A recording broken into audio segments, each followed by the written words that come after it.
The richest man in New Mexico territory stood in the darkness, his hand gripping a rusted iron wheel that controlled thousands of gallons of water. Water that could save a dying woman's land or expose the lie he'd been living for months.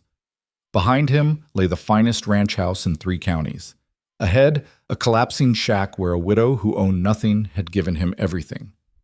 One turn of this valve would flood her fields with life. It would also destroy the only honest love he'd ever known, because the woman who'd fed him her last bread had no idea she'd been sharing it with a millionaire. If you're curious whether love can survive a lie this big, stay until the end, and drop a comment with your city so I can see how far this story travels. The New Mexico sun didn't forgive weakness. It hammered down on the territorial road with the kind of heat that turned men mean and land to dust. Caleb Whitaker had known that truth his entire life, yet on this particular morning in late summer, he welcomed the brutal warmth against his face as he rode away from everything he'd built. Behind him, invisible beyond the rolling hills and scattered juniper, sat the Whitaker Ranch, 18,000 acres of prime grazing land, 3,000 head of cattle, a main house with real glass windows, and a bunkhouse that slept 20 men. His foreman would be waking those men right now, wondering where the boss had gone before dawn without a word to anyone. Caleb didn't look back. He kept his eyes on the narrow trail ahead, on the worn leather of his saddle, on anything except the empire he was deliberately leaving behind. The horse beneath him wasn't his prize quarter horse, or even one of the decent working mounts. It was an aging mare he'd bought off a struggling homesteader 3 years ago, the kind of horse a drifter might own if he was lucky. Everything about him had been carefully chosen to erase Caleb Whitaker from existence. His boots were scuffed beyond repair, the kind with holes in the soles that let in dust and rain. His hat had lost its shape years ago, crushed and reformed so many times the brim hung crooked. The shirt on his back was patched at both elbows, faded from black to something closer to gray. His pants were held up with a rope instead of a belt. He'd left his money behind. All of it. The only thing in his pockets was a small brass key and 3 cents, not enough to buy a decent meal. For the first time in 15 years, Caleb Whitaker looked like what he'd been before the cattle boom. Nobody. The transformation had taken planning. He'd started months ago, setting aside the clothes piece by piece, telling his foreman he was thinking about checking on some of the territory's smaller settlements, maybe investing in a few businesses. Nobody questioned it. Rich men did strange things, and Caleb Whitaker was the richest man most of them had ever met. But this wasn't about business. This was about a hunger that had been eating at him for longer than he cared to admit, a hunger that had nothing to do with food or money or land. He was 34 years old. He owned more than he could spend in 3 lifetimes. And he had never once been certain that a single person on this earth cared about him rather than what he could buy them. Women smiled at his wealth. Men respected his power. Friends appeared whenever he opened his wallet. But strip all that away, Caleb wondered. And what was left? Who would look at him twice if he was just another broke cowboy trying to survive? The question had haunted him through too many lonely nights in that big house, so he decided to find out. By mid-morning, the landscape had changed. The rolling grasslands gave way to harder country, rocky soil, stubborn brush, land that didn't yield easily to farming or ranching. This was the kind of territory people ended up in when they'd run out of choices, when the good land was already claimed and all that remained was hope and desperation. Caleb had heard about Bitterwater from one of his ranch hands, a man who'd passed through on his way to better prospects. "Nothing there but dust and disappointment," the man had said. "Folks barely scraping by. Drought hit 'em hard 3 years running." Perfect, Caleb had thought. He found the town just before noon. Bitterwater wasn't much to look at. A single main street, rutted and dry. Maybe 15 buildings total. A general store, a saloon, a livery, a church with peeling paint, and a scattering of houses that looked like strong wind might carry them off. At the far edge of town, Caleb could see a few small farms spreading out into the scrubland, their fields brown and struggling. He rode in slowly, keeping his head down, letting the mare set her own tired pace. A few people glanced his way. A woman sweeping the porch of the general store paused long enough to take in his ragged appearance before returning to her work. 2 men loading a wagon outside the livery gave him the kind of look men give drifters everywhere. Wary, slightly contemptuous, ready to watch him ride right back out. Caleb tied the mare outside the general store and went inside. The interior was dim and close, shelves half empty. A middle-aged man stood behind the counter, his arms crossed, his expression unwelcoming. "Help you?" The words weren't friendly. "Need some work," Caleb said. "Anything available around here? Ranch hand, repair jobs, whatever's going." The storekeeper looked him up and down with undisguised skepticism. "You got references?" "Worked cattle up north, didn't end well." "I'll bet." The man's lip curled slightly. "Most of the ranches around here are barely keeping their own men fed. Don't know anyone looking to hire drifters. You might try asking at the Broken Spur, the saloon, but don't get your hopes up." Caleb nodded and turned to leave. "And don't cause trouble," the storekeeper added. "We've got enough problems without adding saddle tramps to the list." Outside, the sun seemed even hotter. Caleb stood on the warped boardwalk, studying the town with fresh eyes. This was the reality for most people. This was what life looked like when you didn't have 18,000 acres protecting you from hardship. He was about to head toward the saloon when he noticed a small group gathered near the church. 3 women, well-dressed by Bitterwater standards, stood talking in low voices. Their eyes kept drifting toward something or someone at the edge of town. Caleb followed their gazes. Past the last building, maybe 200 yards out, stood a small wooden house. Calling it a house was generous. The structure leaned slightly to one side, its roof patched with mismatched boards. The front porch sagged in the middle. What might have once been a garden was now mostly bare earth, though Caleb could see someone had tried to coax life from it. A few struggling plants, carefully tended, fighting against the drought. And standing in that garden, a bucket in her hands, was a woman. Even from this distance, Caleb could see she was thin, too thin. Her dress hung loose on her frame, faded from washing and sun, dark hair pulled back in a simple braid. She was watering the plants with careful precision, tilting the bucket slightly to let the water trickle out slowly, making every drop count. "That's the Harper woman," one of the well-dressed women was saying, her voice carrying across the street.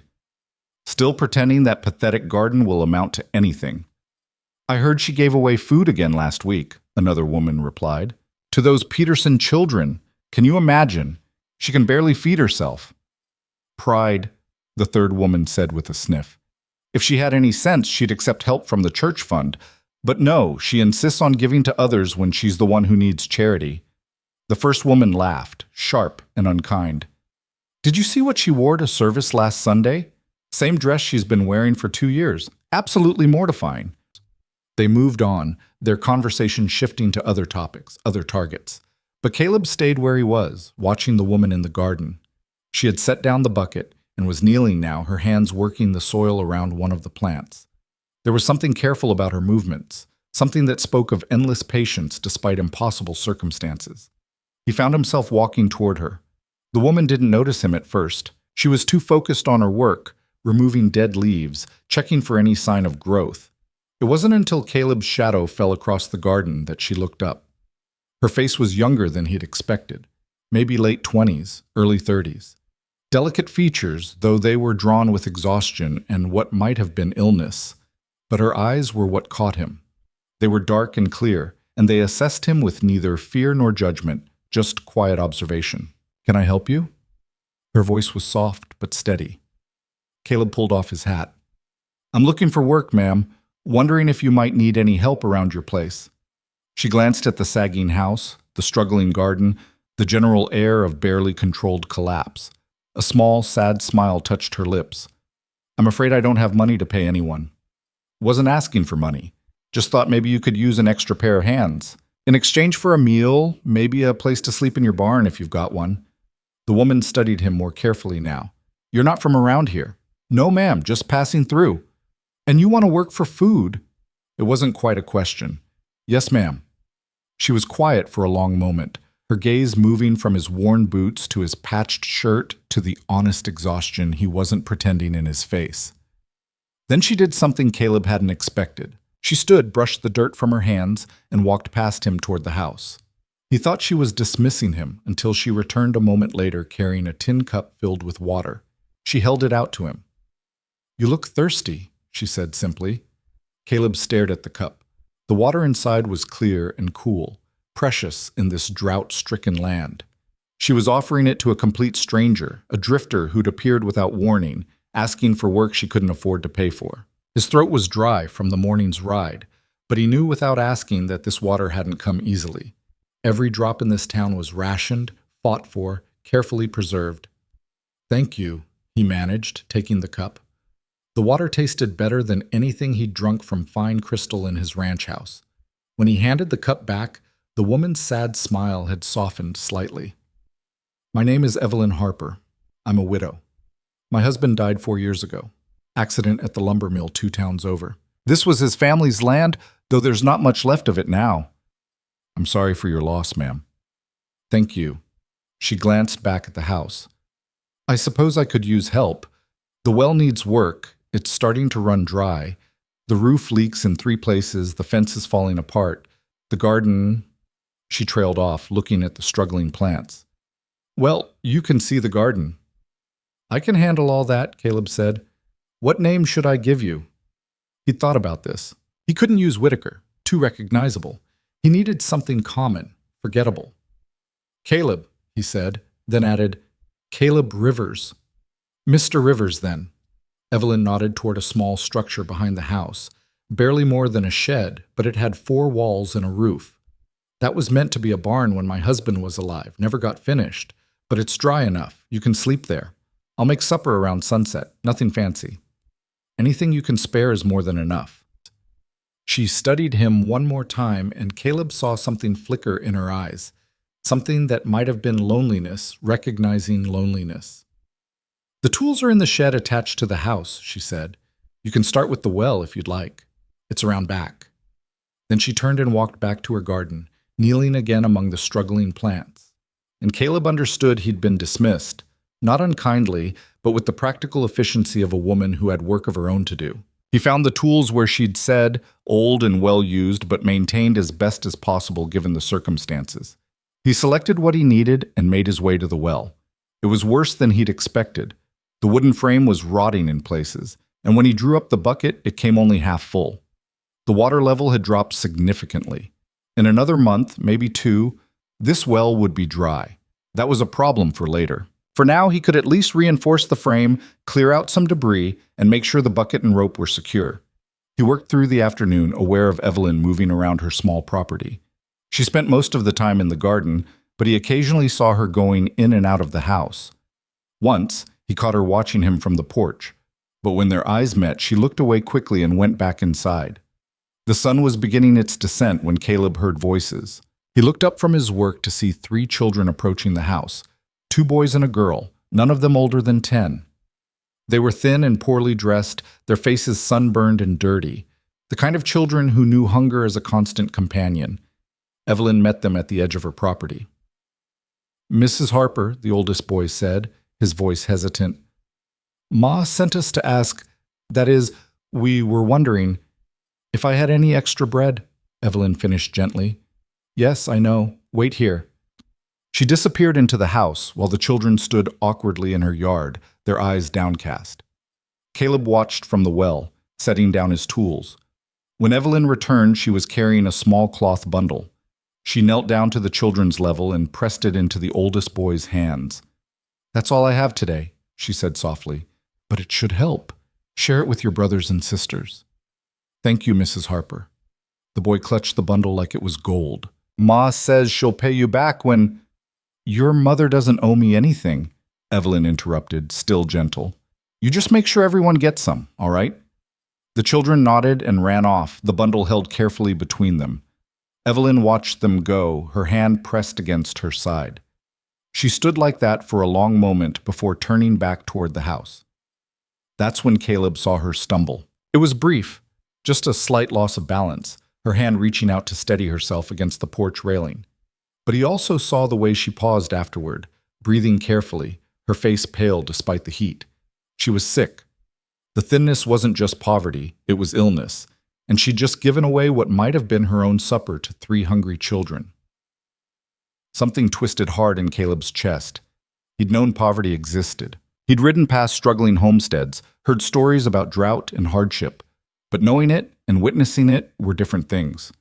Watching this woman who had almost nothing choose to give away what little she had, that was something else entirely. "Supper's ready?" Evelyn called over to him, her voice steady again. "Nothing much, but you're welcome to share it." The meal was simple: thin soup made from vegetables and a few small pieces of meat, bread that had seen better days. She'd given most of the bread to those children, Caleb realized. This was what remained. They ate in her small kitchen, sitting at a table worn smooth by years of use. Evelyn was quiet, not unfriendly, but not talkative either. She seemed tired in a way that went deeper than physical exhaustion. "The Peterson children," Caleb said eventually. "They come by often?" "Once a week or so. Their father died last year. Their mother does washing and mending, but it's not enough to feed 7 children." Evelyn stared into her soup. "This drought has been hard on everyone." "You give them food every time they come?" "When I can. Even when you don't have much yourself." She looked up at him then, and there was something fierce in her eyes despite the exhaustion. "Especially then. What kind of person would I be if I hoarded food while children went hungry?" Caleb didn't have an answer for that. They finished the meal in silence. Afterward, Evelyn showed him where he could wash up. A basin of water she'd drawn earlier, rationed carefully. She wished him good night and retreated into the house, closing the door firmly. The barn, if it could be called that, was rough but serviceable. Caleb spread out his bedroll on the dirt floor, using his saddle as a pillow. Through the gaps in the walls, he could see the stars beginning to emerge in the darkening sky. He lay there thinking about the day, about the storekeeper's contempt and the gossiping women and the children clutching their bread like treasure, about Evelyn Harper giving water to a stranger and food to the hungry when she barely had enough for herself. His hand went to his pocket, feeling the shape of the small brass key hidden there. That key opened a locked gate 3 miles from here, a gate that controlled the main irrigation valve for this entire region. The previous territorial administrator had given it to Caleb 5 years ago, back when they'd been negotiating water rights for the big ranches. It was a gesture of trust, a symbol of Caleb's power and influence. With that key, Caleb could turn a wheel that would send thousands of gallons of water flowing through the irrigation channels that ran near this property. He could flood Evelyn's dying garden, fill her failing well, transform this barren land into something that could actually sustain life. But using that key would raise questions.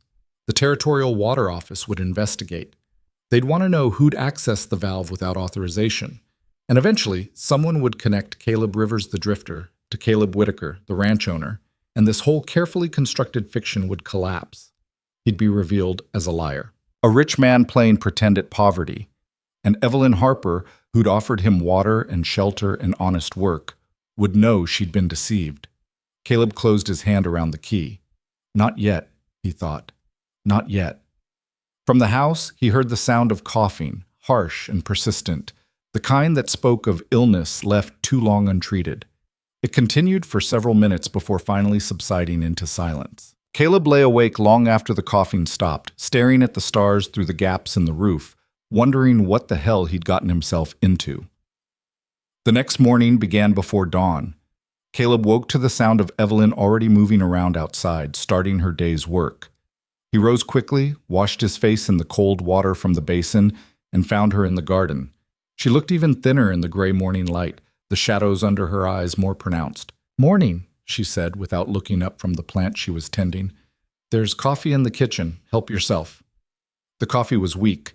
She was rationing that too, he realized, but it was hot, and he was grateful for it. He spent the morning reinforcing the well structure, then moved on to the fence. The work was hard and honest, the kind that left his hands dirty and his muscles aching. Felt good. Back at his ranch, Caleb managed workers. He planned and directed. He hadn't done this kind of physical labor in years. Around midday, a wagon pulled up to the house. Caleb looked up from the fence post he was hammering to see a well-dressed couple climbing down, a portly man in a suit despite the heat, and a woman in a dress that probably cost more than Evelyn's entire house. Evelyn emerged from the garden to meet them, wiping her hands on her apron.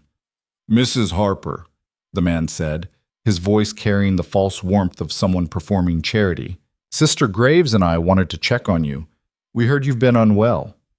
"I'm managing, Mr. Patterson. Thank you for your concern." Mrs. Patterson's eyes swept over the property with barely concealed disdain. "My dear, you're clearly not managing. Look at this place. It's falling apart, and you look positively ill." "I appreciate your concern, but..."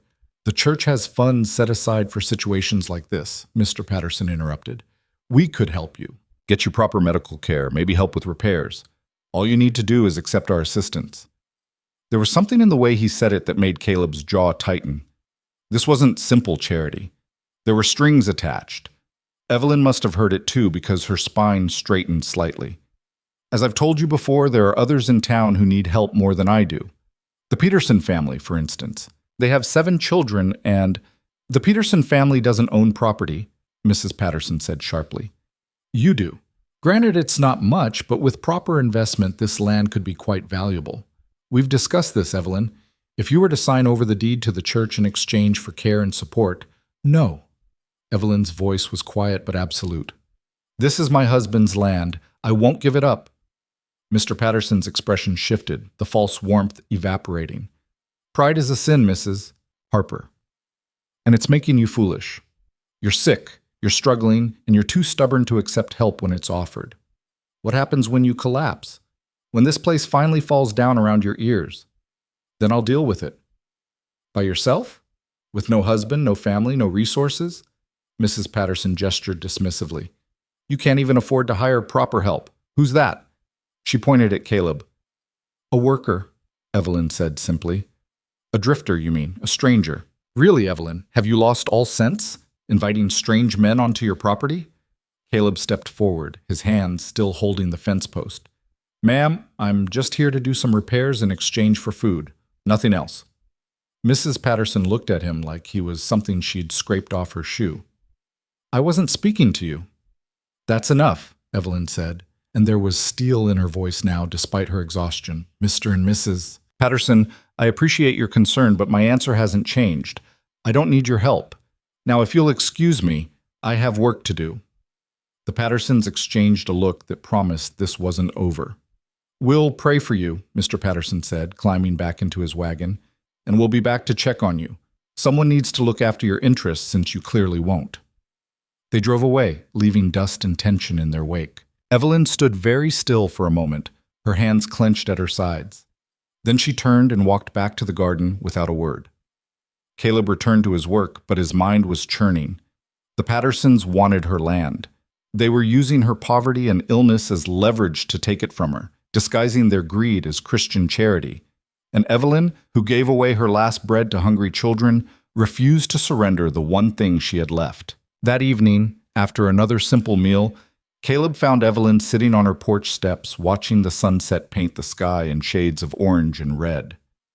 Mr. Rivers, she said when he approached, you don't have to stay here, you know. I saw your face when the Pattersons were talking. This isn't your problem. Caleb sat down on the bottom step, a respectful distance away. Didn't say it was a problem. No, but you're thinking it. I'm thinking those folks want something you're not willing to give. Evelyn was quiet for a moment. My husband bought this land before we were married. He had dreams for it. A real ranch, maybe. A place where we could raise children. Her voice caught slightly. We never got the chance. He died 3 months after we moved here. But it's still his dream, still his land. I won't let them take it and turn it into something else just because I'm sick and broke. You could get help somewhere else. There must be other towns, I've tried. She cut him off gently. I spent everything we had on doctors last year when I first got sick. They told me it was consumption, gave me medicine that didn't work and bills I couldn't pay. I sold almost everything we owned just to survive the winter. This land is all that's left. What about family? I have a sister in California. Haven't heard from her in 4 years. And my husband's family disowned him when he married me. I wasn't good enough for them. She laughed, but there was no humor in it. Funny how that works. Not good enough when you're healthy and hopeful, but suddenly everyone wants to help when you're desperate. Caleb thought about his own situation, the elaborate deception, the hidden wealth, the key in his pocket that could solve so many of her problems. Why did you give me water that first day? He asked suddenly. Evelyn looked at him, surprised by the question. You were thirsty. You didn't know me. Didn't know if I was honest or dangerous. And water's precious here. It is, she agreed. But so is kindness. Maybe especially here. Especially now. She stood up slowly, steadying herself on the porch railing. My husband used to say that how you treat strangers tells you who you really are. I figure he was right about that. She went inside, leaving Caleb alone with the dying light and his growing guilt. That night, the coughing was worse. It started around midnight and continued for what felt like hours, deep, rattling coughs that echoed through the thin walls. Caleb lay in the barn, listening, his hands clenched into fists. He could end this. One ride to the irrigation valve, one turn of the wheel, water would flow to her land, her well would fill, her garden would thrive. She could sell the surplus, afford medicine, rebuild her life. But she'd know. Somehow she'd find out. And then what? What would she think when she discovered that the broke drifter she'd offered water and shelter was actually the richest man in the territory, playing games with her desperate situation? The coughing finally stopped around 3 in the morning. Caleb didn't sleep after that. By the end of the first week, a routine had established itself. Caleb worked from sunrise to sunset, fixing the fence, shoring up the house's foundation, clearing the irrigation ditches even though there was barely any water to flow through them. Evelyn maintained her garden with fierce determination, gave away food to anyone who came asking, and grew thinner with each passing day. They didn't talk much. Evelyn wasn't unfriendly, but she kept a careful distance, as if she'd learned that getting close to people only led to disappointment. Caleb respected that boundary, even as he found himself wanting to know more about her, about the woman who faced poverty and illness with such quiet dignity. On the 8th day, something changed. Caleb was working on the roof, replacing some of the damaged boards, when he heard raised voices from the road. He climbed down to find Evelyn confronting 2 men on horseback, rough-looking men with hard eyes and hands that rested too casually on their gun belts. "Told you already, I'm not interested in selling," Evelyn was saying, her voice steady despite the tremor in her hands. "Lady, you're not hearing me." The larger of the 2 men leaned forward in his saddle. "Mr. Patterson's made you a fair offer. More than fair, considering the state of this place. You take his money, sign over the deed, and you can live out your days comfortable in town." "What's the problem?" "The problem is, this is my land and I'm not selling it." "Your land?" The man snorted. "You can't even keep the well from running dry. What are you going to do when it's gone completely? Dig with your bare hands?" "That's my concern, not yours." The second man spoke up, his tone more menacing. "Patterson's being generous because you're a woman and a widow. But his patience isn't endless. Eventually, you're going to lose this place anyway, through debt or drought or your own stubborn stupidity. Might as well take the money while it's on the table." Caleb stepped forward, his hammer still in his hand. "The lady said no." Both men turned to look at him, their expressions shifting to contempt when they saw his ragged appearance. "Who the hell are you?" the larger man demanded. "Someone who's telling you to ride on." The man's hand moved closer to his gun. "You threatening me, Drifter?" "Just suggesting you respect the lady's decision." For a long moment, nobody moved. Then the second man laughed, a cold, ugly sound. "Patterson warned us you'd hired some saddle tramp. Look at you trying to play hero. You got any idea who you're dealing with?" "Don't matter who I'm dealing with. Answer's still no." The larger man's jaw tightened. "You're making a mistake, friend. Both of you. Patterson gets what he wants eventually, one way or another." He yanked his horse's reins hard, making the animal rear slightly, forcing Evelyn to step back. Then both men rode off, leaving dust and implied threats hanging in the air. Evelyn's hands were shaking now, though she tried to hide it. "You shouldn't have done that." "Done what?"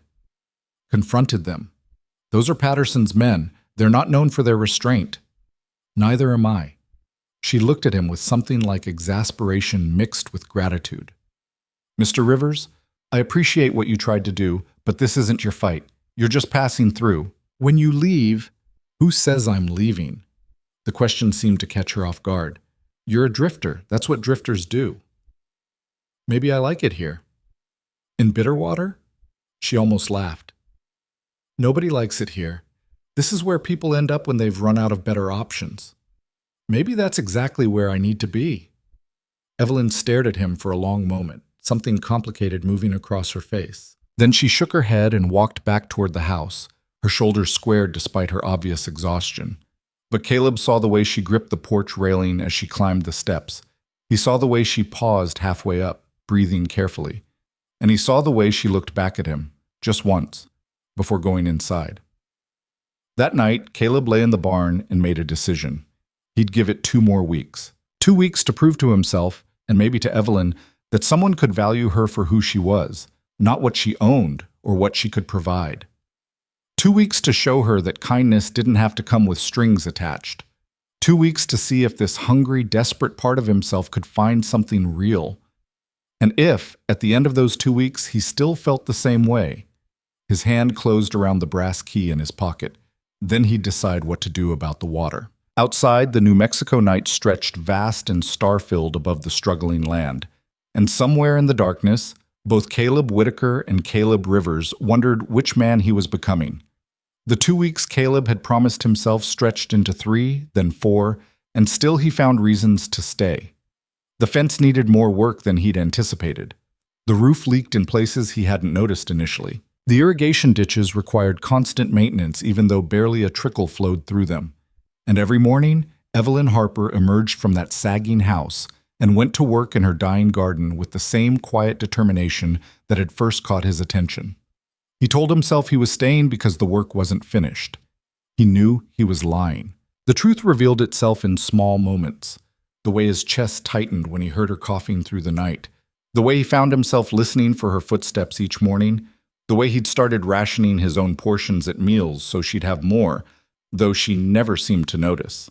It had been a month since he'd ridden away from the Whitaker ranch, and Caleb suspected his foreman was probably panicking by now. But he'd left instructions that he was scouting investment opportunities and wasn't to be disturbed unless there was an emergency. His men knew better than to question him. Still, he couldn't hide forever. The thought nagged at him as he worked through the morning heat, replacing another section of fence that had rotted through. His hands, once soft from years of delegating ranch work to others, had developed calluses. His shoulders ached in ways they hadn't in a decade, but there was something satisfying about the physical labor, something honest that his life back at the ranch had been missing. "Mr. Rivers?"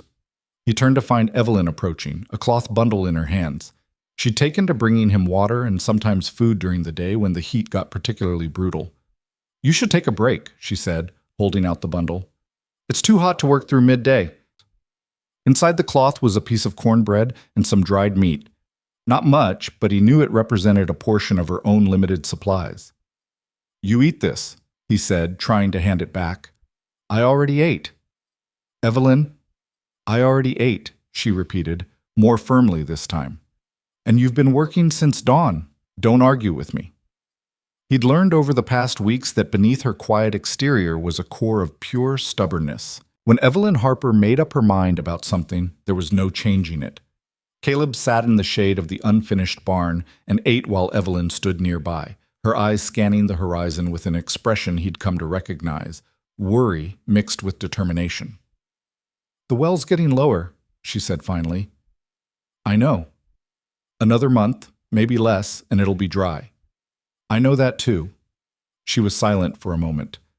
"The Pattersons came by yesterday while you were in town getting supplies. Made another offer." Caleb's jaw tightened.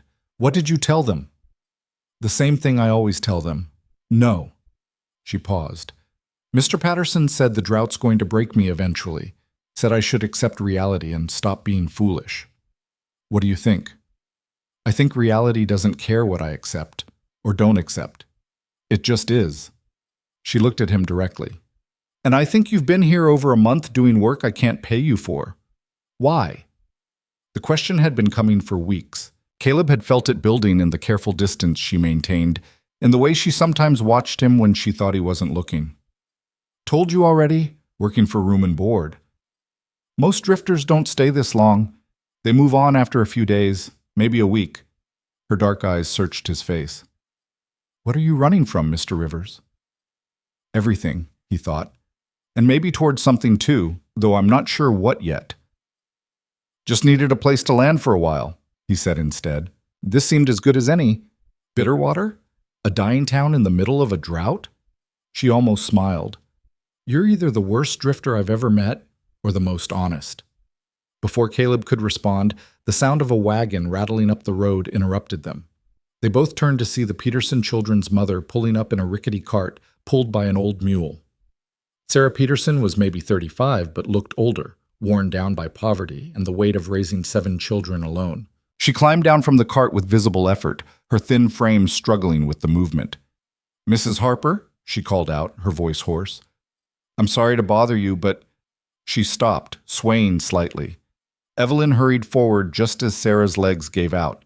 Between them, Caleb and Evelyn managed to get her into the shade and sitting on the porch steps.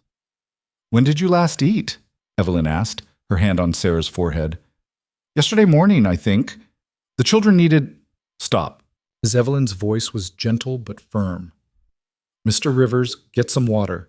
Sarah, you're going to sit here and rest while I get you something to eat. I can't take your food. I came to thank you for helping my children, not to—" "You're going to take the food and you're going to eat it, and we're not going to argue about it." Caleb brought water while Evelyn disappeared into the house. He watched Sarah drink with the desperate thirst of someone who'd been rationing water too carefully for too long. "She doesn't have much herself," Sarah said quietly, looking at the house. "Everyone in town knows she's sick, knows she's barely hanging on. But she keeps giving, keeps helping. I don't understand it." "Maybe she understands what it's like to need help," Caleb offered. "Maybe. Or maybe she's just better than the rest of us." Sarah's eyes were wet. "The Pattersons offered to help my family last week, said they'd give us food and a place to stay if I'd work for them. But they wanted—" She stopped, her face flushing with shame. "They wanted things I wasn't willing to give. Said it was charity, but there were conditions. Always conditions with people like that." Evelyn returned with a plate of food, more than Caleb had seen her serve at any single meal. Sarah stared at it. "I can't—" "Yes, you can, and you will." Evelyn sat beside her. "How are the children?" "Hungry, always hungry." Sarah's voice broke. "I'm trying, Mrs. Harper. I'm trying so hard. But the washing work's dried up. Nobody has money to pay for it. And the garden I tried to plant just withered. I don't know what else to do." "You're doing everything you can. That's more than most." They sat together while Sarah ate, and Caleb watched Evelyn's face, the compassion there, the shared understanding of what it meant to struggle. This was why she gave away food she couldn't spare, why she offered water to strangers, why she refused to surrender even when every rational argument said she should. She knew what it felt like to be desperate, and she refused to let that desperation turn her cruel. After Sarah left, taking with her another bundle of food Evelyn had somehow produced despite her bare cupboards, Caleb found himself alone with Evelyn in the garden. "You gave her the rest of your stores," he said. "It wasn't a question. She has 7 children. And you're sick. I'm managing." "Evelyn." He waited until she looked at him. "You can't save everyone." "No," she agreed. "But I can help one mother feed her children for a few days. That seems worth it." "Even if it means you go hungry?" "Especially then." Her voice was quiet, but absolute. "What good is survival if it means losing the parts of yourself worth keeping?" The question hung in the air between them, and Caleb felt it like a physical blow. Because wasn't that exactly what he'd been doing? Surviving in luxury while losing sight of anything that mattered beyond accumulation and protection of wealth? That night, the coughing was worse than he'd ever heard it. Caleb lay in the barn, listening to Evelyn struggle for breath through walls too thin to provide any real privacy. It went on for hours, violent, painful coughs that sounded like they were tearing her apart from the inside. Around 3 in the morning, he couldn't take it anymore. He got up, pulled on his boots, and walked to the house. Through the window, he could see lamplight. Evelyn was awake, probably unable to sleep through the coughing fits. He knocked softly. The coughing stopped. Footsteps approached the door, and it cracked open slightly. Evelyn stood there in her nightdress, with a shawl pulled around her shoulders, her face pale and drawn in the lamplight. "Mr. Rivers, what's wrong?" "You need a doctor." "I've seen doctors. They can't help." "Maybe a different doctor." "With what money?" Her voice was tired, not angry. "Mr. Rivers, I appreciate your concern, but there's nothing to be done. This is just how things are." "It doesn't have to be." She studied him for a long moment, something shifting in her expression. "Are you offering to pay for a doctor? Because if you are, I have to wonder where a drifter working for room and board would get that kind of money." The words were said lightly, but there was a question underneath them. A suspicion, perhaps, that things weren't quite what they seemed. Caleb's hand went instinctively to his pocket where the brass key rested. "I'm not offering money," he said carefully. "Just saying you shouldn't have to suffer like this. And I'm saying suffering is part of life. You endure it. You find meaning in it if you can. And you don't let it make you less than you are." She started to close the door, then paused. "Mr. Rivers, I know you mean well, but I stopped believing in easy solutions a long time ago. Sometimes there just aren't any." The door closed softly, leaving Caleb alone in the darkness. He stood there for a long time, the key heavy in his pocket, before finally returning to the barn. The next day brought unexpected visitors. Caleb was working on clearing one of the irrigation ditches, a pointless task given the lack of water, but it kept his hands busy and his mind occupied, when 3 riders approached the property. He recognized the type immediately. These weren't Patterson's thugs trying to intimidate Evelyn into selling. These were ranch hands, working men, dusty and practical, the kind who made their living with cattle and horses. The lead rider pulled up near where Caleb was working. He was maybe 40, weathered and competent looking, with sharp eyes that took in everything. "Looking for Caleb Whitaker," the man said without preamble. "Heard he might be in this area." Caleb kept his expression neutral. "Haven't seen anyone by that name." "What's your business with him?" "That's between me and Mr. Whitaker." The man's eyes narrowed slightly. "You worked cattle before, friend?" "Some." "Up north, you said?" Caleb hadn't said anything of the kind to this man, but he recognized a test when he heard one. "That's right. Funny thing, you handle that shovel like a man who's used to tools, but your hands, even with those new calluses, they're not the hands of someone who's been working cattle for years. They're softer. Like maybe you spent time doing something else." Caleb's jaw tightened. A man's hands are his own business. Usually, sure. But when a ranch owner disappears without a word, leaving his foreman scrambling, and then someone matching his description shows up in a nowhere town pretending to be a drifter. The man shrugged. "Well, that makes people curious." From the house, Evelyn emerged. She'd clearly heard the voices and come to investigate. Her eyes moved from Caleb to the riders, her expression wary. "Can I help you, gentlemen?" The lead rider touched his hat. "Ma'am, just looking for someone. We'll be moving on shortly." "You're welcome to water your horses if you need." The simple offer, water to strangers, even when she had so little, made something in the lead rider's expression soften slightly. "Appreciate that, ma'am, but we're fine." He looked back at Caleb. "If you happen to see Caleb Whitaker, tell him his foreman's looking for him, needs to discuss some business about the ranch. If I see him, I'll pass along the message." "You do that." The rider gathered his reins. "Name's Tom Henderson, by the way. Work for the Whitaker spread. Good outfit. Mr. Whitaker's a fair boss, pays well, treats his men right. Shame he disappeared like he did. Makes a man wonder what he's running from." They rode off, leaving dust and implications hanging in the air. Evelyn walked over to where Caleb stood. She didn't say anything at first, just looked at him with those dark, assessing eyes. "You know him," she said finally. "Never met him before today." "That's not what I said." She crossed her arms. "He was asking about someone named Whitaker, and you tensed up the moment he said the name." "A lot of people tense up when strangers come asking questions." "True." She was quiet for a moment.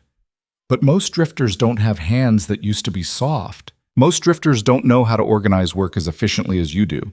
And most drifters don't carry themselves like men used to giving orders rather than taking them." Caleb felt his carefully constructed fiction beginning to crack. "What are you saying?"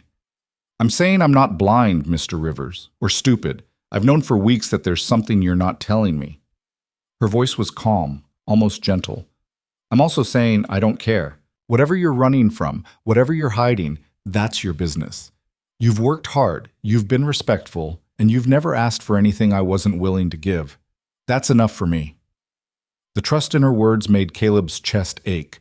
She was offering him grace he didn't deserve, acceptance without understanding. "Evelyn, don't." She held up a hand. "Don't tell me secrets you'll regret sharing. Don't make confessions you're not ready to make. Just keep being who you've been. That's all I need."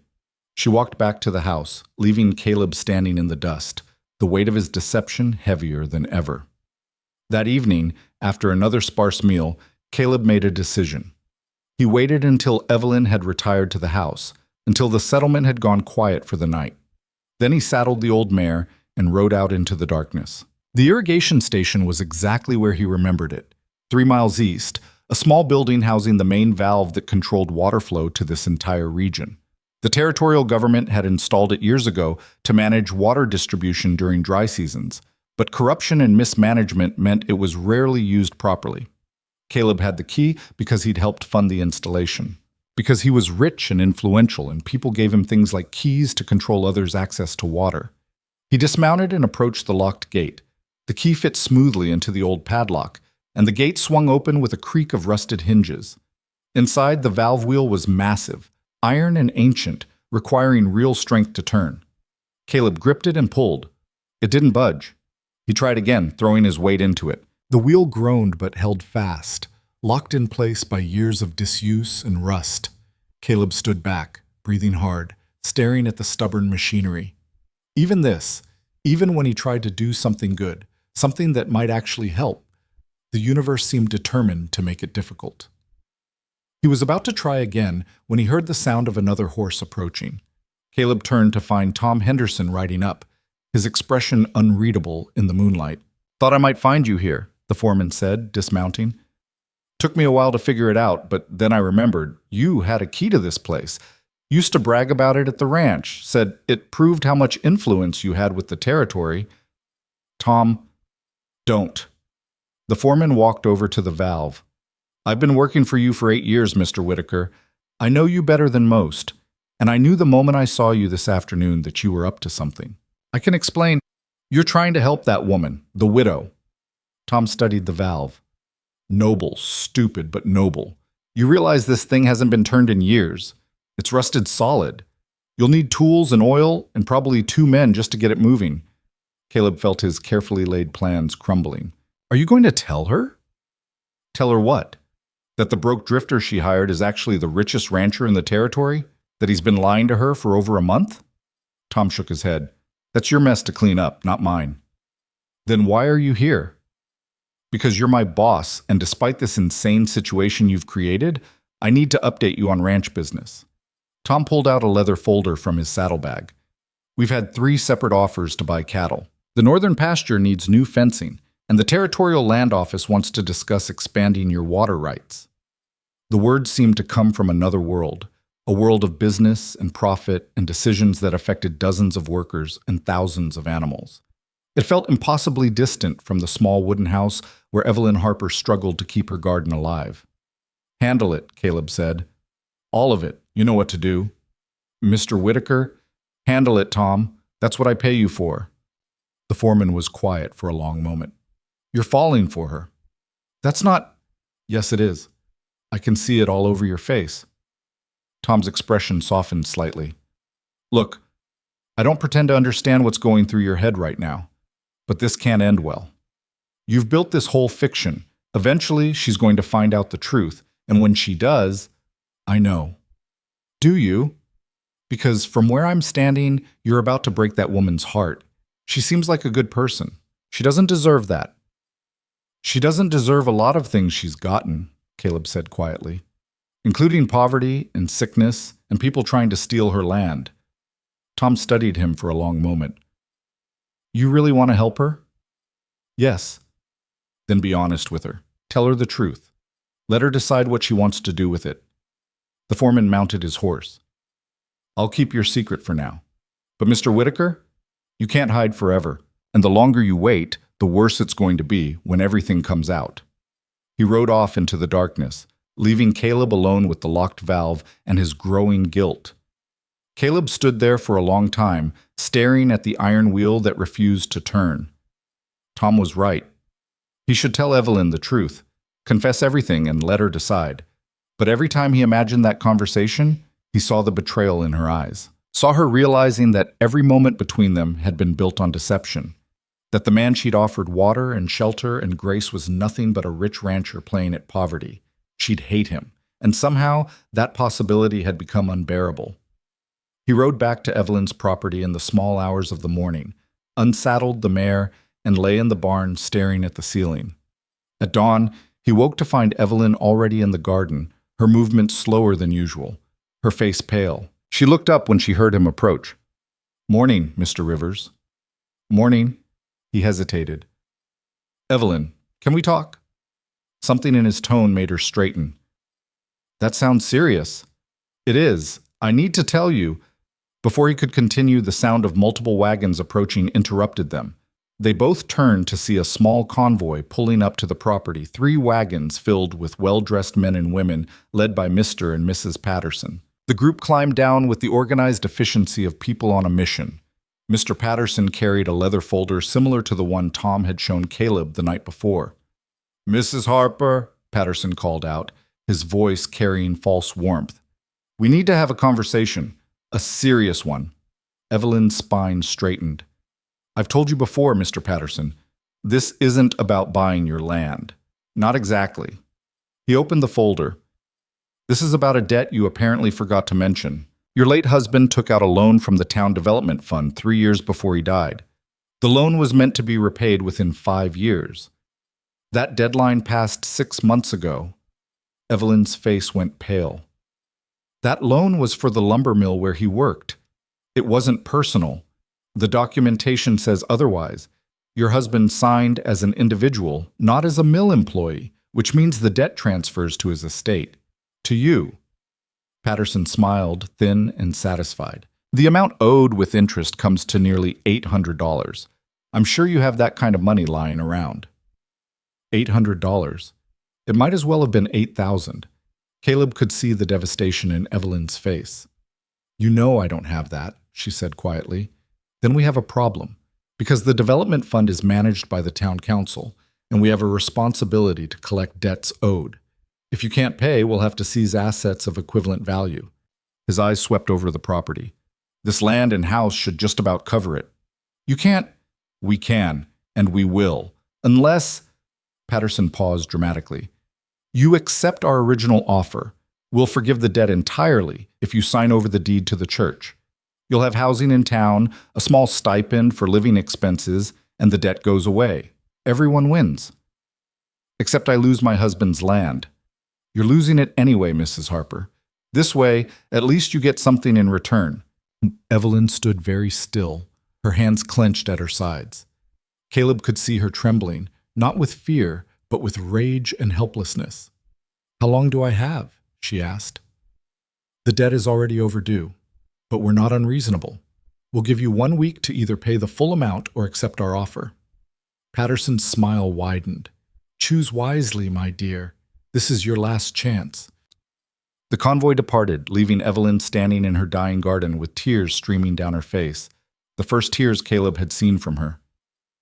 "Evelyn, don't." Her voice was raw. "Just don't." She walked into the house and closed the door.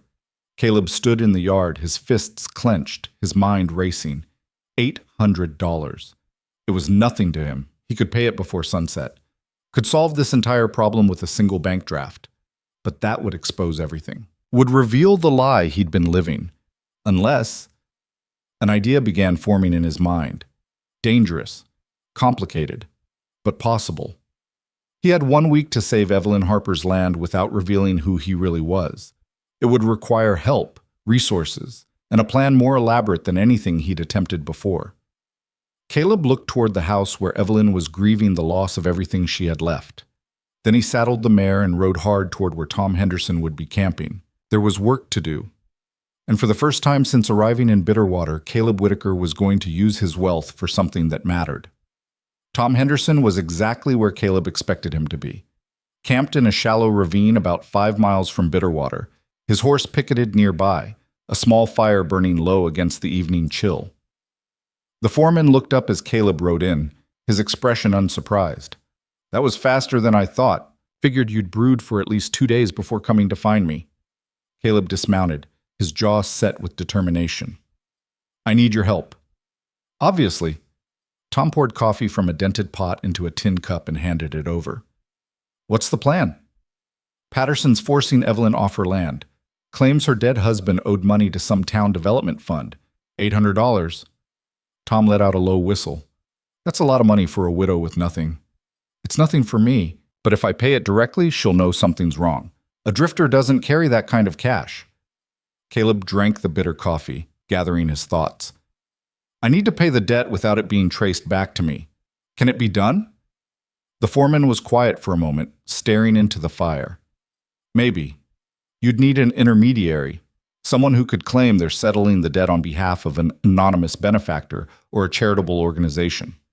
He looked up. But Mr. Whitaker, you realize this is just delaying the inevitable? Eventually, she's going to find out who you are. One problem at a time. That's not how life works, and you know it. Tom's expression hardened. You're digging yourself deeper into a hole. Every day you don't tell her the truth, you make it worse. I know. Do you? Because from where I'm sitting, you're about to commit fraud or bribery or both, all to maintain a lie you should have never started in the first place. Caleb set down the cup, his hands clenching. What would you have me do? Tell her the truth? Watch her realize that everything between us has been a performance? That the man she showed kindness to was actually a millionaire playing games with her desperation? Better than her finding out some other way. Better than her discovering you've been manipulating her life from the shadows. Tom stood up, his voice rising. That woman has nothing. She's sick, she's broke, and people are trying to steal what little she has left.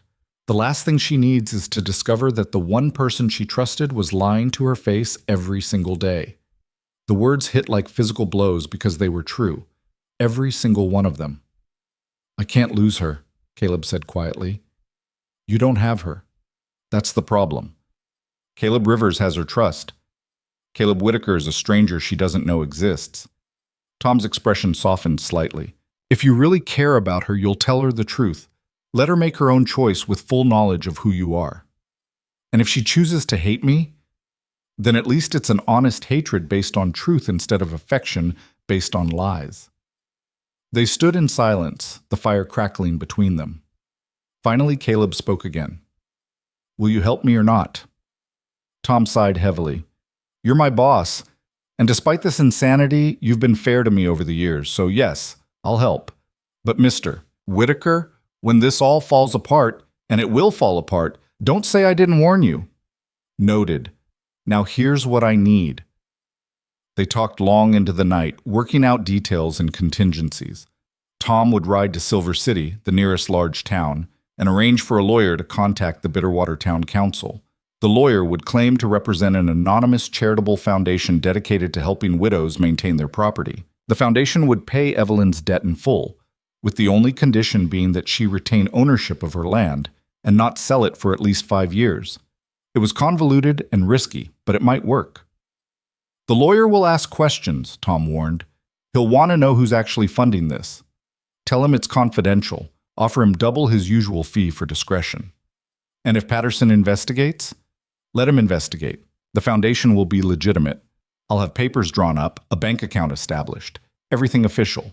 Patterson won't find anything connecting it to me. Tom shook his head slowly. You've really thought this through. I've had time. No, you've had desperation. There's a difference.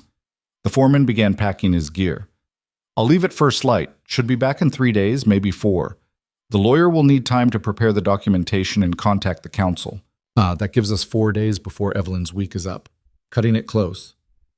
That's assuming everything goes smoothly. And in my experience, things rarely go smoothly when you're lying to people you care about. Caleb had no response to that. He rode back to Evelyn's property in darkness, the mare picking her way carefully along the rutted road. The house was dark when he arrived, no lamplight visible through the windows. Either Evelyn had gone to bed, or she was sitting in the darkness, contemplating the loss of everything her husband had left her. The thought made Caleb's chest ache. He unsaddled the mare and settled into the barn, but sleep wouldn't come. Instead, he lay awake thinking about Tom's words, about truth and lies, and the growing distance between who he was and who he'd been pretending to be. Somewhere in the past month, Caleb Rivers had started to feel more real than Caleb Whitaker. The broke drifter who worked for room and board, who ate simple meals and slept in a barn, and knew the satisfaction of physical labor. That man felt honest in a way the wealthy rancher never had. But it was still a fiction, still a lie. And lies, Caleb knew, eventually demanded payment. The next morning, Evelyn didn't emerge from the house until well past dawn. When she finally appeared, her face was drawn and pale, her eyes red from crying or lack of sleep, or both. She didn't speak to Caleb, just walked to her garden and knelt among the struggling plants, her hands working the soil with mechanical precision. He wanted to go to her, wanted to promise that everything would be all right, but the words felt hollow in his throat, weighted with deception. Instead, he went back to work on the irrigation ditches, moving earth that would carry water that might never come. Around midday, Sarah Peterson appeared again, this time on foot, 3 of her children trailing behind her. The youngest couldn't have been more than 4, thin and big-eyed, clutching his mother's skirt. Evelyn stood slowly from the garden, wiping her hands on her apron.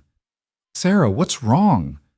The other woman's face was tight with anger and something that looked like shame. "I heard about Patterson and the debt. The whole town's heard by now. He's been telling everyone who'll listen that you'll be gone by week's end. He's probably right." "No." Sarah's voice was fierce. "It's not right. None of this is right. You've been the only person in this town who showed me and my children any kindness. You gave us food when we were starving. You never made us feel less than human." She reached into her pocket and pulled out a small cloth bag. "It's not much. 43 cents. It's everything we've saved. But it's yours if you'll take it." Evelyn's eyes filled with tears. "Sarah, I can't." "You can and you will. The same way you made me take your food." Sarah pressed the bag into Evelyn's hands. "I know it won't solve anything. I know it's a drop in an ocean. But it's something. And if everyone you've helped gave something, maybe—" "No." Evelyn's voice was gentle but absolute. She tried to hand the bag back. "Your children need this money. I won't take it." "Mrs. Harper, I won't take it, Sarah, but I appreciate more than I can say that you offered." Evelyn glanced at the children, then back at their mother. "When I'm gone, someone else will help you. Someone better situated than I am. There's no one better than you." The words hung in the air, simple and devastating in their honesty. After Sarah left, taking her 43 cents with her despite multiple protests, Evelyn sat on the porch steps, her face buried in her hands. Caleb approached carefully. "Evelyn, do you know what the worst part is?" Her voice was muffled by her hands. "It's not losing the land. It's knowing that Patterson was right, that I was foolish to hold on this long, that I should have accepted reality months ago." "You're not foolish." "Aren't I? I've been fighting this drought, this illness, this poverty, all while pretending that determination was enough, that if I just worked hard enough, sacrificed enough, everything would somehow work out." She looked up at him, her face streaked with tears. "But it doesn't work out, not for people like me. The Pattersons of the world always win, and people like me just lose slower." Caleb sat beside her on the steps, maintaining a careful distance. "Your husband believed in this land." "My husband died before he could see what it became, before the drought, before the sickness, before everything fell apart." Her laugh was bitter. "Maybe he was lucky." "You don't mean that." "Don't I?" She wiped her eyes roughly. "Mr. Rivers, can I ask you something, and will you be honest with me?" The request made Caleb's stomach clench. "Of course." "Why are you really here? And don't tell me it's just for room and board.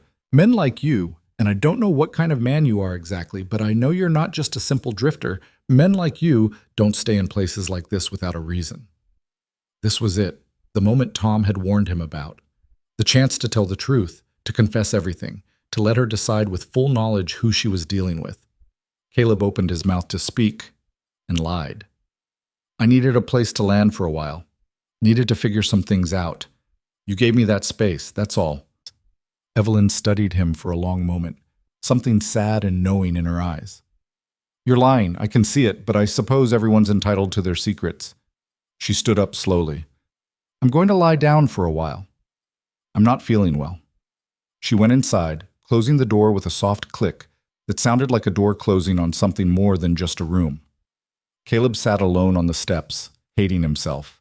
The next 3 days passed in tense silence. Evelyn maintained her polite distance, working in the garden, tending the house, going through the motions of daily life with the exhausted determination of someone who'd already accepted defeat but refused to stop fighting.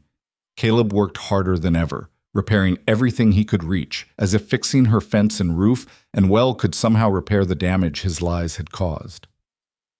On the evening of the third day, Tom Henderson rode in just after sunset. Caleb met him at the edge of the property, out of sight of the house. Well, it's done. The lawyer contacted the town council this morning. They tried to refuse at first. Patterson apparently threw a fit when he heard. But the lawyer pointed out that the debt is to the development fund, not to Patterson personally.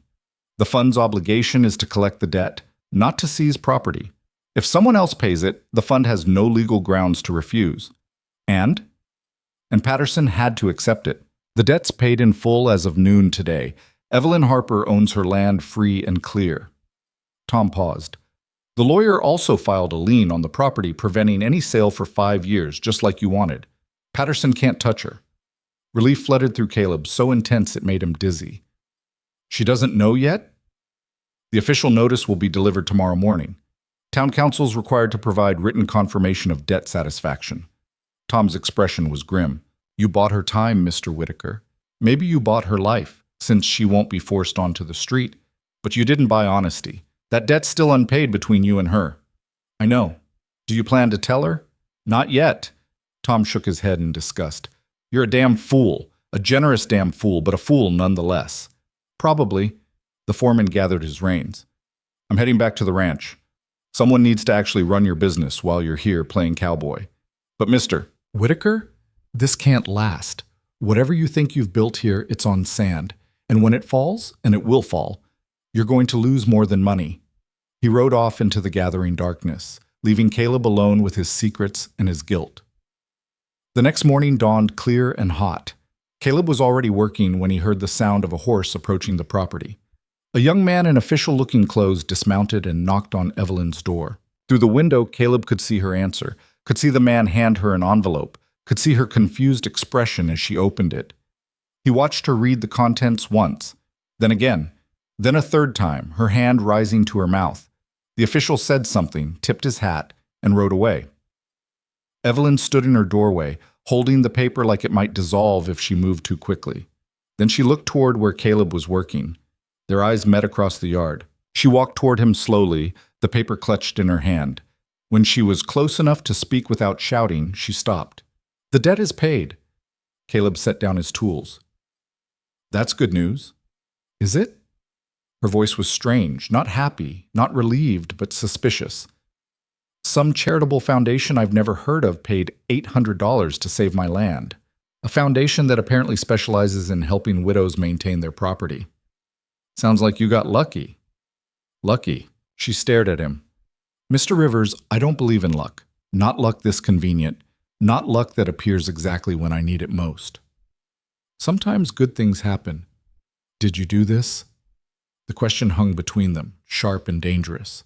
Caleb could feel the moment balancing on a knife's edge. He could confess, could tell her everything, who he was, what he'd done, why he'd done it. Could let truth finally enter the space between them, or he could lie one more time. How could I do this? I'm a broke drifter, remember? I don't have that kind of money. Then who did? I don't know. Maybe someone who saw what Patterson was trying to do and decided to stop it. Maybe someone who values fairness over profit. Does it matter? Of course it matters. Her voice rose slightly.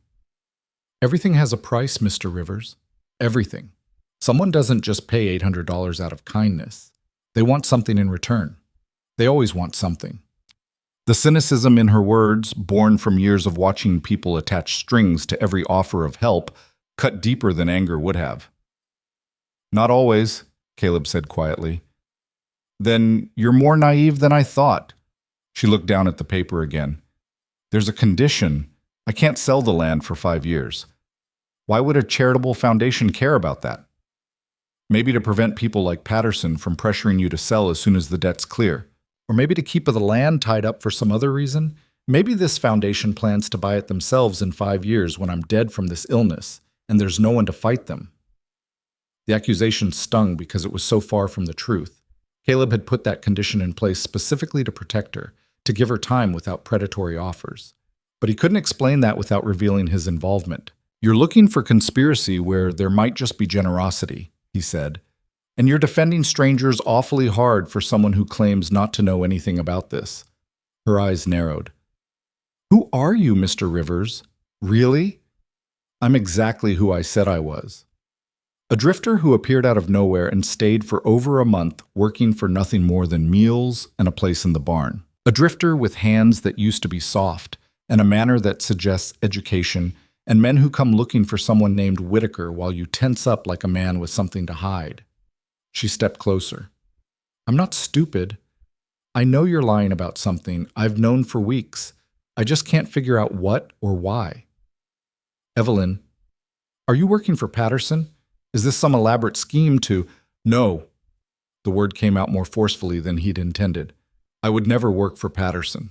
Everything I've done here has been to help you, not hurt you. Then prove it. Tell me the truth. The moment stretched between them, heavy with possibility and danger. Caleb could feel his carefully constructed world teetering on the edge of collapse. And then, from the road, came the sound of multiple riders approaching. They both turned to see Patterson arriving with 3 other men from the town council, their faces set with anger and determination. Patterson dismounted and strode toward Evelyn, waving a paper of his own. This is unacceptable. I demand to know who's behind this foundation. I don't know, Evelyn said, her voice steady despite the confrontation. And frankly, it's none of your business. It's absolutely my business when someone interferes with legitimate town council operations. Paying a debt isn't interference, it's settlement, which is what you claim to want. I wanted you off this land. The mask of civility finally dropped completely. This property has valuable water access. Once the drought breaks, and it will break, the irrigation systems in this area will make this land worth 10 times what it is now. I had plans for this property. Good plans. Plans that would benefit the whole town. Plans that would benefit you, you mean? Patterson's face reddened. You ungrateful woman! I offered you a way out, offered you security and comfort, and instead you conspired with someone to undermine the town council's authority. I didn't conspire with anyone. I received a letter this morning, that's all. A letter from a foundation that doesn't exist. I've checked with every charitable organization in the territory. None of them have heard of the Frontier Widows Protection Fund. Because I created it 3 days ago, Caleb thought. Because I knew you'd investigate, and I made sure it was legitimate enough to withstand scrutiny. Maybe you didn't check thoroughly enough, Evelyn said. Or maybe someone's playing games. Patterson's eyes swept over to Caleb. Maybe your drifter friend knows more than he's saying. Leave him out of this? Why? Because you're protecting him, or because he's protecting you? Patterson's smile was ugly. I'm going to find out who's behind this, and when I do, I'll make sure they regret interfering with my plans. Count on it. He mounted his horse and rode off with his companions, leaving threats hanging in the dusty air. Evelyn turned back to Caleb, her expression unreadable. He's going to investigate. He's going to dig until he finds something. Let him dig. And when he finds out you're involved? What makes you think I'm involved? Because you didn't deny it when he accused you. You let me defend you instead of defending yourself. She crossed her arms. You're protecting someone. Maybe yourself, maybe someone else. But you know more than you're saying. She was too perceptive, too intelligent. The lie was crumbling around him. Evelyn, I promise you, everything I've done has been to help. You have to trust me. Trust you? Her laugh was sharp. How can I trust someone who won't even tell me his real name? The accusation hit home. Rivers is my real name, Caleb said, which was technically true even if it wasn't his full truth. Maybe, but it's not your only name, is it? She stared at him for a long moment. I think you should leave. The word struck like a physical blow. What? I think you should pack your things and leave. Today. Her voice was tired, not angry, just exhausted. I'm grateful for the work you've done. I'm grateful you stayed as long as you did. But I can't have mysteries in my life right now. I can't have secrets and lies and men who won't tell me who they really are. I need simple. I need honest. And you're neither of those things. Evelyn, please, please go, Mr. Rivers. Or Mr. Whitaker, or whoever you really are. She walked toward the house, her shoulders squared despite her obvious exhaustion. Thank you for your help, but I can't do this anymore. The door closed behind her with a finality that felt like an ending. Caleb stood in the yard, the New Mexico sun beating down on him, and felt his world collapsing. Everything he'd tried to do, paying the debt, protecting her land, helping her without asking for anything in return, had backfired. She didn't see generosity. She saw manipulation. Didn't see protection. She saw lies. And she was right. He'd been lying to her from the moment he'd arrived. Every day, every conversation, every shared meal had been built on deception. He told himself it was to protect her, to give her someone she could trust without the corruption of wealth getting in the way. But the truth was simpler and uglier. He'd lied because he was a coward, because he'd wanted her to see him, really see him, as a man worth caring about, and he'd been terrified that Caleb Whitaker, with all his money and power and influence, wasn't enough. So he'd created Caleb Rivers, a fiction, a lie. And now that lie had cost him the one thing that mattered. Caleb walked to the barn and began gathering his few belongings. It didn't take long. He'd arrived with almost nothing, and he'd accumulated little during his stay. Just a bedroll, a change of clothes, some basic supplies. He was saddling the mare when he heard footsteps behind him. Tom Henderson stood in the barn doorway, his expression a mixture of sympathy and "I told you so." She figured it out. She knows I'm lying about something, knows I'm not who I claim to be. She doesn't know the specifics, but she knows enough. Caleb tightened the saddle cinch with more force than necessary. She asked me to leave. And you're actually going? What choice do I have? You could tell her the truth right now. Go to that house, knock on the door, and confess everything. She doesn't want to hear it. She wants me gone. She wants honesty. There's a difference. Tom stepped into the barn. Mr. Whitaker, you're about to make the biggest mistake of your life. You're going to ride away from that woman because you're too afraid to be vulnerable, too afraid to risk her hating you. So instead, you're guaranteeing that she'll never know who you really are. Maybe that's better. For who? For her? Or for you? Tom's voice hardened. You spent your whole life surrounded by people who wanted your money. Then you met one woman who saw past all that, saw you when you had nothing to offer but hard work and honesty. And instead of trusting her with the truth, you're running away. I'm not running. She asked me to leave. Because you won't be honest with her. If you left right now, you're choosing comfort over courage. You're choosing to protect yourself instead of fighting for something real. Caleb paused, his hands on the saddle. What if I tell her and she still hates me? What if the truth is worse than the lie? Then at least you'll know.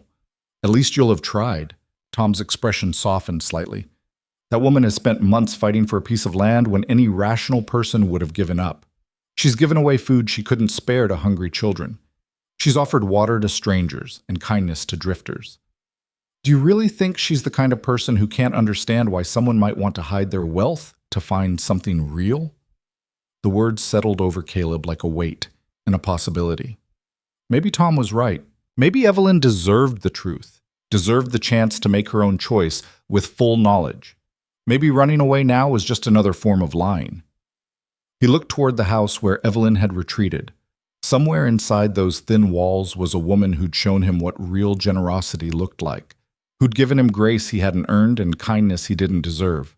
And he'd repaid her with lies. Caleb unsaddled the mare. What are you doing? Tom asked. Something I should have done a month ago. Caleb set the saddle aside and started walking toward the house. I'm going to tell her the truth, all of it, and then she can decide what she wants to do with it. And if she tells you to leave anyway, then I'll leave. But at least I'll leave as Caleb Whitaker instead of Caleb Rivers. At least I'll have been honest about who I am. He climbed the porch steps and knocked on the door. For a long moment, there was no response. Then footsteps approached, and the door opened a crack. Evelyn's face appeared, her eyes red from crying. I thought I asked you to leave. You did. And I will, if that's still what you want after you hear what I have to say. But I need to tell you something first, something I should have told you the day we met. She studied him for a moment, then opened the door wider. Come in then, but make it quick. I'm tired, Mr. Rivers. That's just it. Caleb stepped inside the small house, into the space where they'd shared so many simple meals. My name isn't Rivers. Not entirely. It's Whitaker, Caleb Whitaker. He watched recognition slowly dawn in her eyes, and then he told her everything. The silence that followed Caleb's confession was absolute. Evelyn stood frozen in the center of her small kitchen, her face drained of all color, her hands gripping the back of a chair so tightly her knuckles had gone white. Say something, Caleb said quietly. Get out!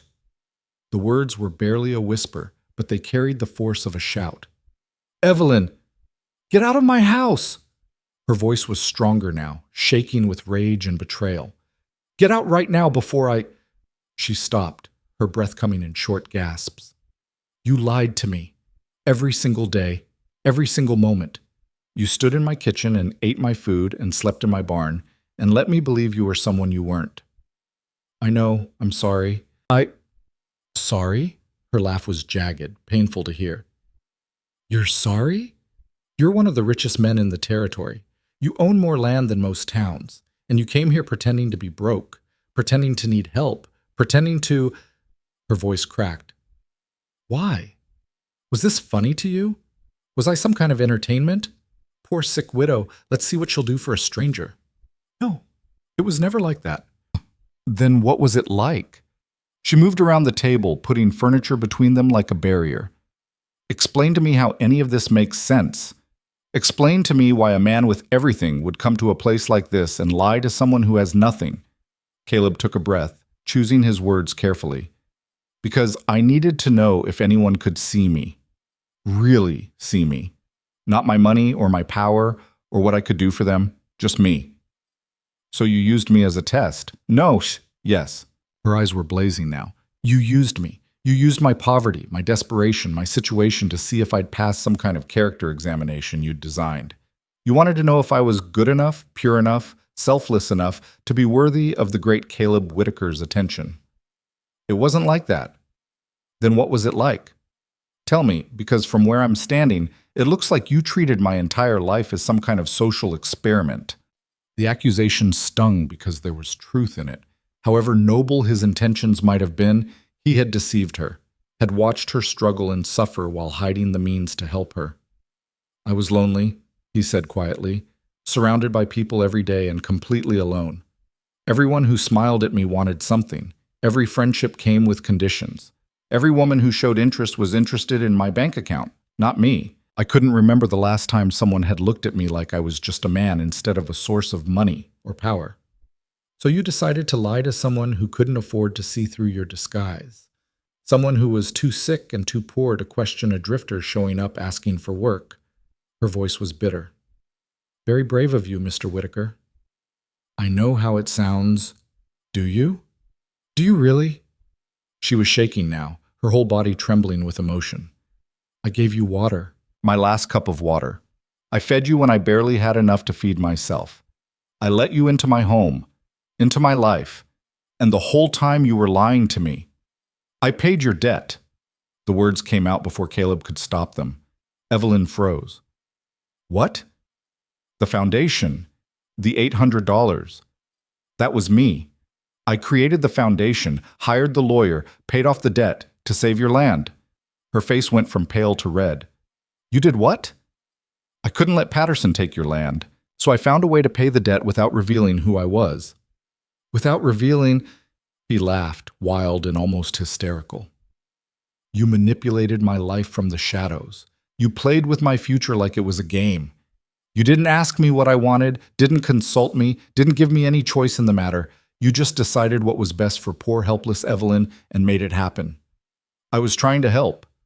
"I didn't ask for your help," the shout echoed through the small house. "I didn't ask for your money or your charity or your pity.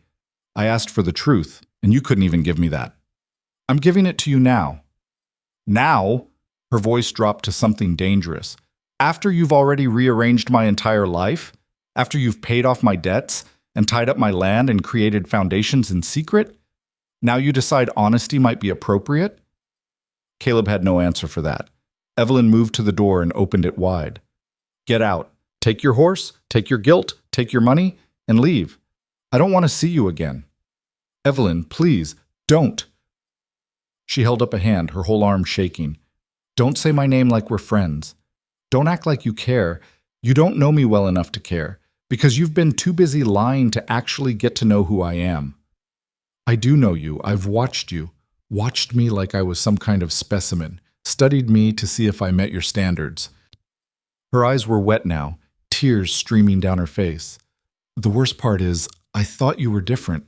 I thought you were someone who understood. Someone who saw me as a person instead of a problem to solve or a charity case to manage. But you're just like everyone else, just like Patterson, just like the church ladies, just like everyone who wants to decide what's best for me without bothering to ask what I want. That's not fair. Fair? She laughed again, sharp and broken. You want to talk about fair? You're a millionaire who's been living in my barn, eating my food while I coughed myself to sleep every night. You watched me give away bread I couldn't spare to hungry children while you had the power to buy every loaf in the territory. And you want to talk to me about fair? The words hit like blows, each one landing harder than the last. Because she was right, about all of it. I'm sorry, Caleb said, and meant it. I know that's not enough. I know it doesn't fix anything, but I am truly, genuinely sorry. I never meant to hurt you. Then what did you mean to do? I meant to find something real, something honest, someone who could see me without all the money getting in the way. And did you? Her voice was cold now. Did you find your honest moment? Did you get what you came here for? Caleb looked at her, this woman who'd shown him kindness when she had every reason not to, who'd demonstrated more strength in her poverty than he'd ever shown in his wealth, who'd given him grace he hadn't earned and didn't deserve. Yes, he said quietly. I did, but I was too much of a coward to trust it. That's the first honest thing you've said to me. She pointed toward the door. Now leave, and don't come back. Caleb walked past her, out onto the porch where Tom was still standing, having heard everything through the thin walls. The foreman's expression was sympathetic but unsurprised. I told you it would go badly, Tom said. You did. What are you going to do now? What she asked. Leave. Caleb looked back at the house, at the closed door, at the space where Evelyn's silhouette was visible through the window. What else can I do? You could fight for her. She doesn't want me to fight. She wants me gone. Right now, yes, because she's hurt and angry and feeling betrayed. Tom moved closer, his voice low. But Mr. Whitaker, that woman just had her entire world turned upside down. She found out the drifter she trusted was actually the richest man in the territory. She found out you manipulated her life, paid her debts, and lied to her face every day. Of course she's furious. Anyone would be. Then I should respect her wishes and leave. Or you could give her time to process, give her space to feel what she's feeling, and then, when the anger's had time to settle, you could try again. Show her through actions, not words, that you mean what you say. She told me not to come back. She told you that while she was crying and shaking and trying to hold herself together. That's not a woman making rational decisions. That's a woman in pain. Tom's expression was serious. If you leave now, if you just ride away and go back to your ranch and your comfortable life, you're proving her right. You're proving that you only care when it's easy, when it's convenient, when it doesn't require real sacrifice. What would you have me do?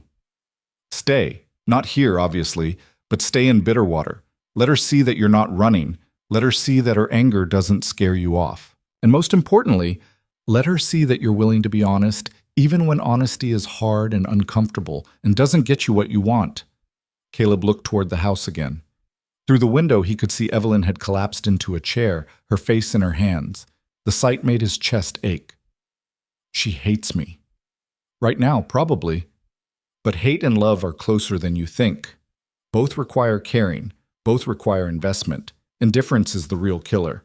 Tom headed toward his horse. I'm going back to the ranch. The men need direction, and you're clearly not in any state to provide it. But Mr. Whitaker, think about what you really want. Because if you want her, if you actually want a chance at something real with that woman, you're going to have to earn it. And earning it means staying even when she's pushing you away. He rode off, leaving Caleb alone in the yard. The sun was beginning its descent toward the horizon, painting the sky in shades of orange and gold. In a few hours, darkness would fall, and Caleb needed to decide where he'd be when morning came. He could ride back to his ranch, sleep in his comfortable bed, return to his life of wealth and isolation and loneliness dressed up as success. Or he could stay in this dying town and fight for something that might already be lost. The decision should have been easy. Instead, Caleb found himself walking toward Bitterwater's small hotel, a sad structure with creaking floors and rooms that rented by the night. He paid for a week in advance, carried his few belongings to the cramped room, and sat on the lumpy bed staring at the wall. He'd told Evelyn the truth. Finally, after weeks of lying, he'd been honest about who he was. And she'd thrown him out. The rejection stung worse than he'd imagined possible, because Tom was right. Somewhere along the way, he'd fallen for her. Fallen for her quiet strength, her stubborn generosity, her refusal to let poverty make her cruel. He'd fallen for the way she tended her dying garden with endless patience, the way she gave away food she couldn't spare, the way she'd offered water to a stranger without hesitation. And now she hated him. The thought made him want to saddle his horse and ride until this whole disaster was miles behind him. Return to his life where feelings were simple because they were bought and paid for, where he knew exactly where he stood with everyone because money made all relationships transactional and clear. But Tom's words kept echoing in his mind. If you leave now, you're proving her right. Caleb lay back on the bed and stared at the water-stained ceiling. He'd stay. At least for a while. At least long enough to see if time and distance might soften Evelyn's anger into something he could work with. And if it didn't, then he'd face that when it came. The next morning, Caleb woke to pounding on his door. He opened it to find the hotel owner, a nervous man named Curtis, wringing his hands. Mr. Whitaker, and yes, I know who you are. Word travels fast in small towns. There's a situation at the Harper property. Thought you'd want to know. Caleb was moving before Curtis finished speaking, pulling on his boots and hat, his heart hammering. What kind of situation? Patterson and his men. They showed up at dawn with some kind of legal papers. The whole town's talking about it. Caleb ran. The Harper property was only a quarter-mile from the hotel, and he covered the distance at a dead sprint. By the time he arrived, a small crowd had gathered, curious townspeople drawn by the commotion. Patterson stood in Evelyn's yard with 4 men, all of them looking official and dangerous. Evelyn was on her porch, still in her nightdress with a shawl thrown over it, her face pale but her spine straight. This is harassment, she was saying, her voice steady despite visible trembling. I've done nothing wrong. On the contrary, Mrs. Harper, Patterson held up a document. You've been in violation of territorial water regulations for the past 6 weeks. Specifically, you've been drawing from the communal well beyond your allotted share. That's a lie. I've barely drawn enough to keep my garden alive. The measurements say otherwise, and as head of the town water committee, I have the authority to impose fines for violations. His smile was cruel. The fine for 6 weeks of violations comes to $450, payable immediately. You can't, I can, and I am, unless, of course, you'd like to discuss alternative arrangements, such as signing over your land to settle the debt. Evelyn's face went from pale to ashen. You're inventing charges to steal my property. I'm enforcing regulations. If you have a problem with the charges, you're welcome to contest them in court, which will cost you lawyer fees you obviously can't afford. Patterson's expression was triumphant. So what will it be, Mrs. Harper?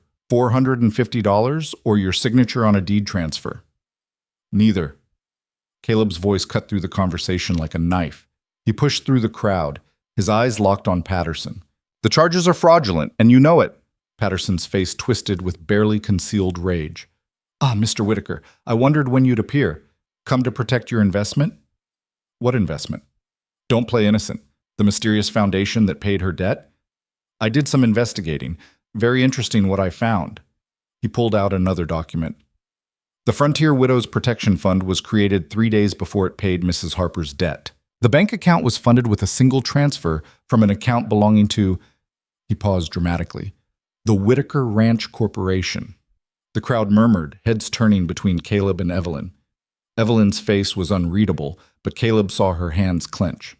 So you see, Patterson continued, Mr. Whitaker here has been manipulating this situation from the beginning. Playing the noble savior while actually trying to, what? Seduce a desperate widow? Add her land to your holdings? What's your game, Whitaker? My game, Caleb said, his voice dangerously quiet, was to stop you from stealing land through manufactured debt and legal harassment, which is exactly what you're trying to do now with these fake water violations. The violations are documented. Show me the documentation. Show me the measurements. Show me any evidence beyond your word that Mrs. Harper has violated anything. Thus Patterson's jaw tightened. The water committee keeps those records confidential. Convenient. So you can claim violations exist without having to prove them. Caleb stepped closer. Here's what's going to happen. You're going to withdraw these charges. You're going to leave Mrs. Harper alone. And you're going to stop using your position on every committee in this town to harass people into giving up their property. Or what? You'll pay this fine too? Solve all her problems with your money? Patterson's laugh was sharp. That's what men like you do, isn't it? Throw money at problems until they go away. Well, it won't work this time, because every dollar you spend on her behalf proves my point. She can't survive on her own. She needs constant rescue from wealthy benefactors. And what happens when you get bored? When you move on to your next charity case? She'll be right back where she started, except now she'll have enemies. The words struck home because they contained truth. Caleb could pay this fine, could pay 100 fines. But Patterson was right. Money didn't solve the fundamental problem. It just delayed the inevitable. The charges are still fraudulent, Caleb said. Prove it, in court, with lawyers and judges and time that Mrs. Harper doesn't have. Patterson turned back to Evelyn. You have until sunset to either pay the fine or sign over the deed. Those are your options. He walked toward his wagon, his men following. But before climbing up, he turned back one more time. Oh, and Mr. Whitaker? I've sent letters to every business and ranch owner in the territory, telling them how you abandoned your own ranch to play pretend with a sick widow, how you created fraudulent charitable foundations to manipulate property transactions, how you're either unstable or dishonest or both. His smile was vicious. By the end of the week, your reputation will be destroyed. Your business partnerships will dissolve. Your ranch hands will start looking for more reliable employment, all because you couldn't leave well enough alone. The wagon pulled away, leaving destruction in its wake. The crowd began to disperse, whispering and staring. Some looked at Caleb with contempt, rich man playing games. Others looked at Evelyn with pity. Poor woman caught between powerful men and their schemes. When everyone had gone, Evelyn finally spoke. Did you hear what he said? Her voice was flat, emotionless. He's going to destroy your reputation, your business, everything you've built, because of me. I don't care about any of that. You should. You worked for years to build that ranch, that reputation, and now it's all going to fall apart because you couldn't resist playing hero. I wasn't playing. Yes, you were. She looked at him directly for the first time since he'd arrived. You were playing the hero, the savior, the rich man who swoops in to rescue the damsel in distress. Except I didn't ask to be rescued. I didn't ask for any of this. So what do you want me to do? Let Patterson steal your land? I want you to let me make my own choices, even if they're bad choices, even if they lead to losing everything. Her voice cracked slightly. Because they'd be my choices, my mistakes, my life. And if your choice is to give up, to let him win, then that's my choice to make, not yours. They stood in the yard, the morning sun climbing higher, the dying garden between them like a physical representation of everything broken and struggling to survive. I can't just stand by and watch you lose everything, Caleb said. Why not? People do it every day. People lose their land, their homes, their lives, and the world keeps turning. I'm not special. I'm not worth destroying yourself over. You're wrong. Am I? She wrapped the shawl tighter around her shoulders. Mr. Whitaker, I don't know what you think you found here. I don't know what fantasy you built in your head about who I am or what we could be to each other. But it was never real. It was always based on lies and pretending and you hiding who you really were. The feelings were real. Were they? How can you even know? You were so busy playing a part that you don't know what's real and what's performance anymore. The accusation stung because, again, there was truth in it. How much of what he'd felt was genuine connection, and how much was the novelty of being treated like an ordinary man? I know this, Caleb said. I know that in 34 years I've never met anyone like you. I know that watching you give away bread you couldn't spare to hungry children made me see what true generosity looks like. I know that you showed me more grace and kindness as a broke drifter than anyone's ever shown me as a wealthy rancher. And I know that losing you hurts worse than anything else I've lost in my life. Evelyn's eyes filled with tears, but her voice remained steady. That's very romantic, Mr. Whitaker. But romance doesn't pay water violation fines. It doesn't cure consumption. It doesn't make drought-stricken land suddenly fertile. And it definitely doesn't erase the fact that you lied to me every single day for over a month. I know I can't erase that, but I can try to make it right. How? By paying more of my debts, by creating more secret foundations, by manipulating my life from the shadows until everything works out the way you think it should? No, by being honest, by letting you decide what you want without interference. He took a breath. I'll pay the fine if you ask me to. I'll fight Patterson in court if you want. I'll leave and never come back if that's what you choose. But whatever I do, it'll be because you asked, not because I decided it was best for you. She studied him for a long moment, something complicated moving across her face. I don't know what I want. I don't even know how to think clearly anymore. Everything is so tangled up. The debt, the foundation, your lies, Patterson's harassment, all of it. I can't separate what's real from what's manipulation. Then take time. Figure it out. I'll stay in town, not here, but in town, until you decide. And if I decide I want you to leave, to go back to your ranch and forget this ever happened, then I'll leave. You promise? I promise. Evelyn nodded slowly. Okay, give me time. And Mr. Whitaker, stay away from my property. I need space to think without you standing in my yard looking like a kicked puppy. Despite everything, Caleb almost smiled. Yes, ma'am.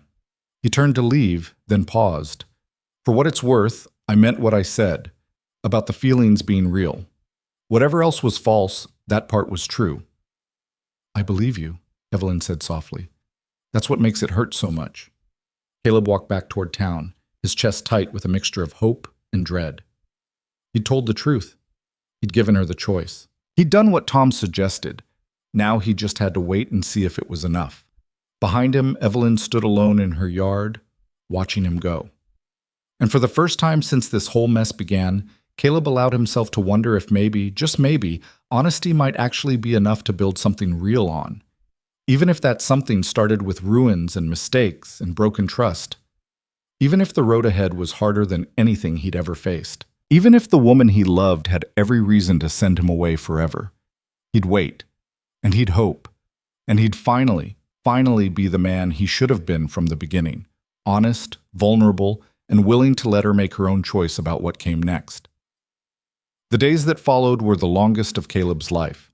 He stayed in the cramped hotel room, watching Bitterwater's main street from his window like a man waiting for a verdict. Each morning he woke, hoping to see some sign from Evelyn, a message, a visitor, anything that might indicate she'd made a decision about him, about them, about what came next. Instead, he saw Patterson's men riding through town with increasing frequency. Saw the way townspeople whispered and pointed when they noticed Caleb watching. Saw the slow, methodical destruction of everything he'd tried to build. On the third day, Tom arrived with news from the ranch. It's bad, the foreman said without preamble, sitting heavily in the room's single chair.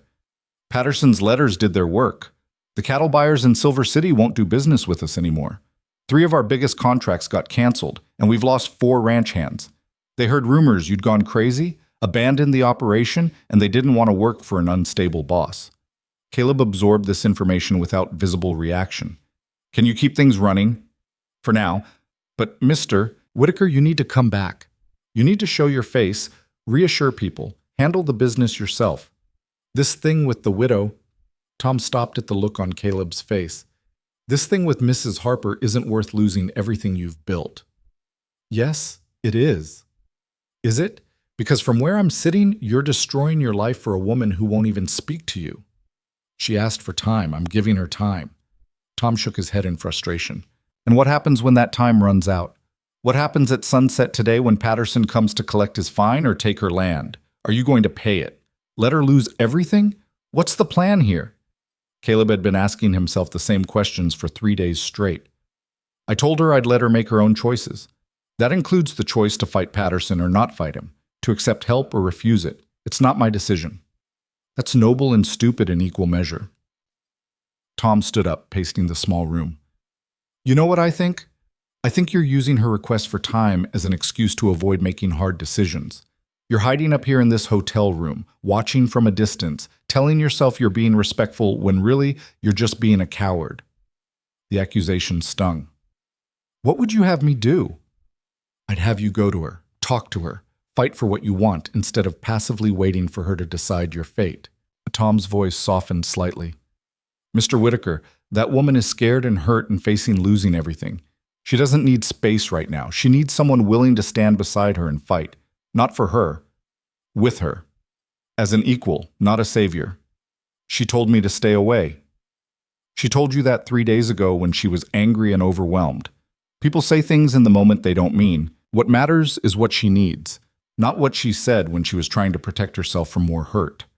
Before Caleb could respond, the hotel owner knocked urgently on the door. Mr. Whitaker, there's trouble at the Harper place. You need to come quick. They ran. By the time they reached Evelyn's property, a scene of chaos greeted them. Patterson's wagon was there, along with 2 others. But this time, Patterson wasn't alone with just his enforcers. Sarah Peterson stood between Patterson and Evelyn's house, her 7 children clustered behind her, forming a human barrier. Behind Sarah stood at least a dozen other townspeople, families Evelyn had helped, fed, shown kindness to over the months and years. You're not taking this land, Sarah was saying, her voice strong despite her thin frame. Not today, not ever. Patterson's face was red with rage. This is a legal matter, Mrs. Peterson, town council business. It doesn't concern you. It concerns all of us. Mrs. Harper helped every person standing here when no one else would. When your church fund had conditions and strings, she gave freely. When you looked down on us for being poor, she treated us with dignity. And now you want to steal her land through made-up violations and fraudulent charges? The charges are legitimate. Show us the measurements then. Show us the proof. This came from an older man Caleb recognized as one of the local farmers. Because I've been on the town water committee for 15 years, and I've never seen you measure anyone's well usage. You just declare violations whenever you want someone's property.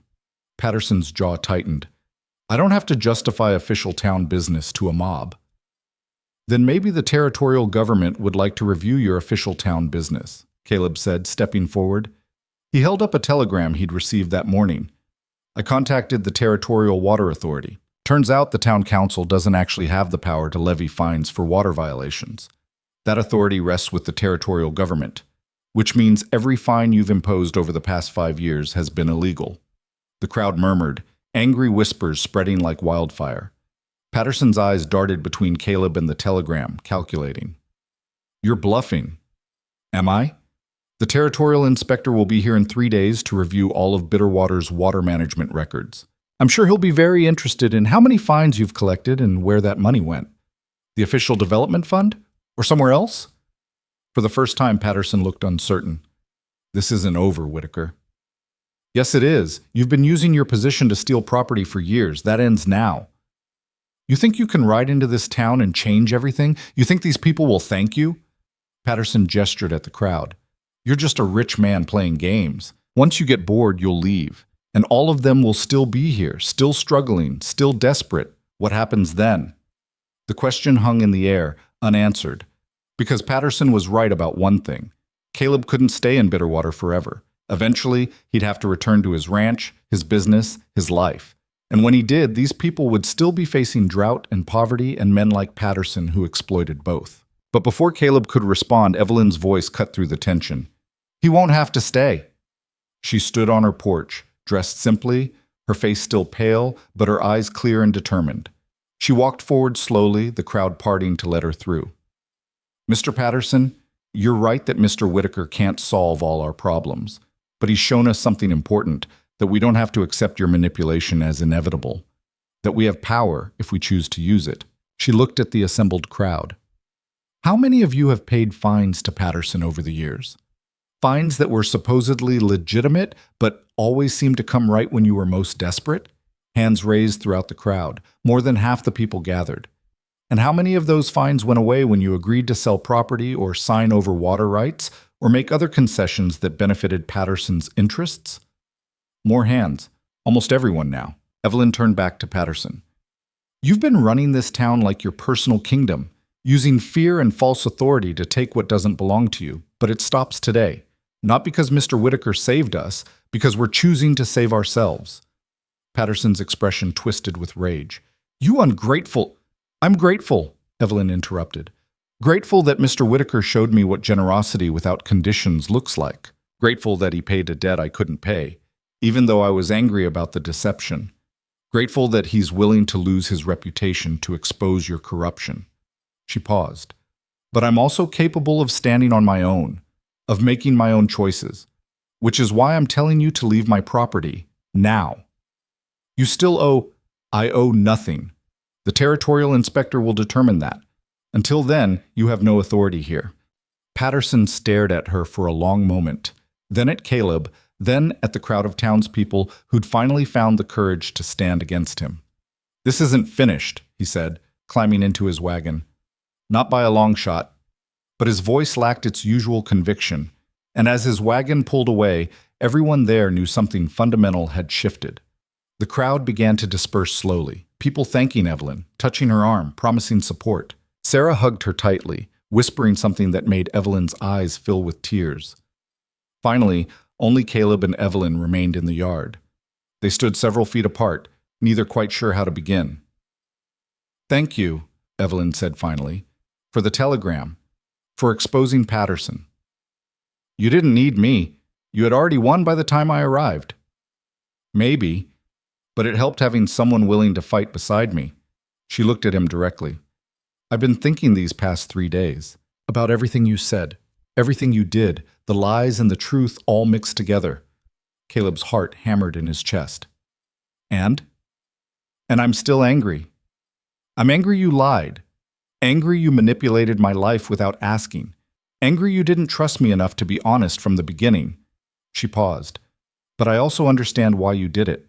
Why someone who's been used for their money their whole life might want to hide that money and see who they really are underneath." "Evelyn, let me finish." She took a breath. "I've also been thinking about the person you were these past weeks. The man who fixed my fence and worked my garden and ate simple meals without complaint. The man who listened when I talked about my husband, who didn't judge me for being poor or sick or stubborn. That man was real, wasn't he? That wasn't all performance?" "No, that was the most real I've been in years." "Then that's the man I need you to be. Not Caleb Whitaker, the wealthy rancher. Not Caleb Rivers, the fictional drifter. Just Caleb, whoever that is when you strip away the money and the pretending and the fear." "I don't know if I know who that is anymore." "Then figure it out. But don't figure it out here." She gestured at her small property. "You have a ranch to run, business to salvage, a life you built that's falling apart because you've been hiding in this town for over a month." The words felt like dismissal, and Caleb's chest tightened. "You want me to leave. I want you to go handle your responsibilities. I want you to prove that what happened here wasn't just a rich man's midlife crisis or a temporary escape from real life. I want you to show me that you can be honest and real in your actual life. Not just in a fantasy where you pretend to be poor. And then what? And then, if you still feel the same way, if this wasn't just about novelty or escape or proving something to yourself, come back. Come back as yourself without lies or deception, and we'll see if there's anything real to build on." "How long?" "As long as it takes. 6 months. A year. However long you need to know for certain that what you feel isn't just guilt or obligation or the thrill of slumming with the lower classes." The assessment was harsh but not unfair. Caleb had used Evelyn's poverty as a testing ground for his own character, had treated her difficult circumstances as an opportunity for his own growth. She deserved more than that. What about the fine? What about Patterson? "The territorial inspector will handle Patterson. As for the fine, I'll deal with it the same way I've dealt with everything else. One day at a time, doing the best I can. I could help. I know you could, but I need to know I can survive without rescue. Need to know that if you come back, it's because you want to build a life with me, not because you feel obligated to save me." Her voice softened slightly. "Can you understand that?" Caleb wanted to argue, wanted to promise he could change, could be the man she needed right now. But Tom's words echoed in his mind. "If you really care about her, you'll let her make her own choice." "I understand," he said quietly. "I'll go back to my ranch, handle my business, figure out who I am when I'm not pretending to be someone else. And when I come back, it'll be as an equal, not a savior." "Good." Evelyn's expression was unreadable. "One more thing. The foundation you created, the one that paid my debt. What about it? Make it real. Not just a shell company to hide your charity. Make it an actual foundation that helps widows across the territory. Women like Sarah Peterson, who are drowning in poverty and grief with no one to turn to. Give it real funding, real structure, real purpose beyond manipulating my life. The suggestion caught him off guard. I want you to take the good impulse that led you to create it in the first place and make it something genuine, something that helps people without requiring them to be grateful to you personally, something that does good without demanding recognition or control. She met his eyes. Can you do that? It was a challenge and a test and an opportunity all wrapped together, a chance to prove that his desire to help had been about more than just winning Evelyn's approval. Yes, Caleb said. I can do that. Then go. Handle your life, build something real. And Caleb? She used his first name for the first time since learning the truth. Don't come back until you're sure, until you know in your bones that this is what you want and not just what you think you should want. Because I can't survive being someone's experiment twice. The words were a wall and a door simultaneously, pushing him away while leaving space for eventual return. Caleb nodded, not trusting his voice.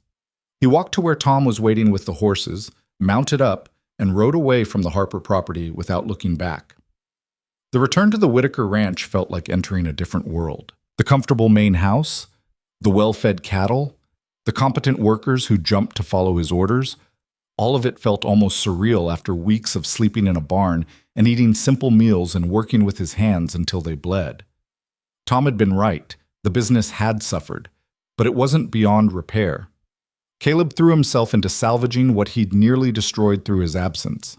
He met with the cattle buyers personally, rebuilt trust through honesty about where he'd been and why. He gathered his ranch hands and told them the truth, that he'd needed to step away, that he'd made mistakes, but that he was back now and committed to running the ranch properly.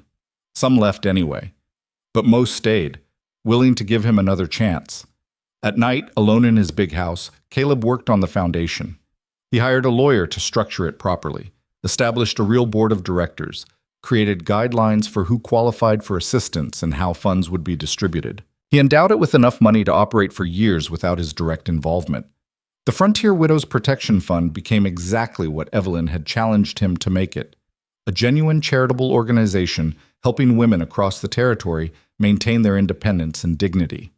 And he told no one, didn't seek recognition or praise, just did the work because it needed doing, and because Evelyn had asked him to prove that his impulse to help extended beyond personal interest. Weeks turned into months.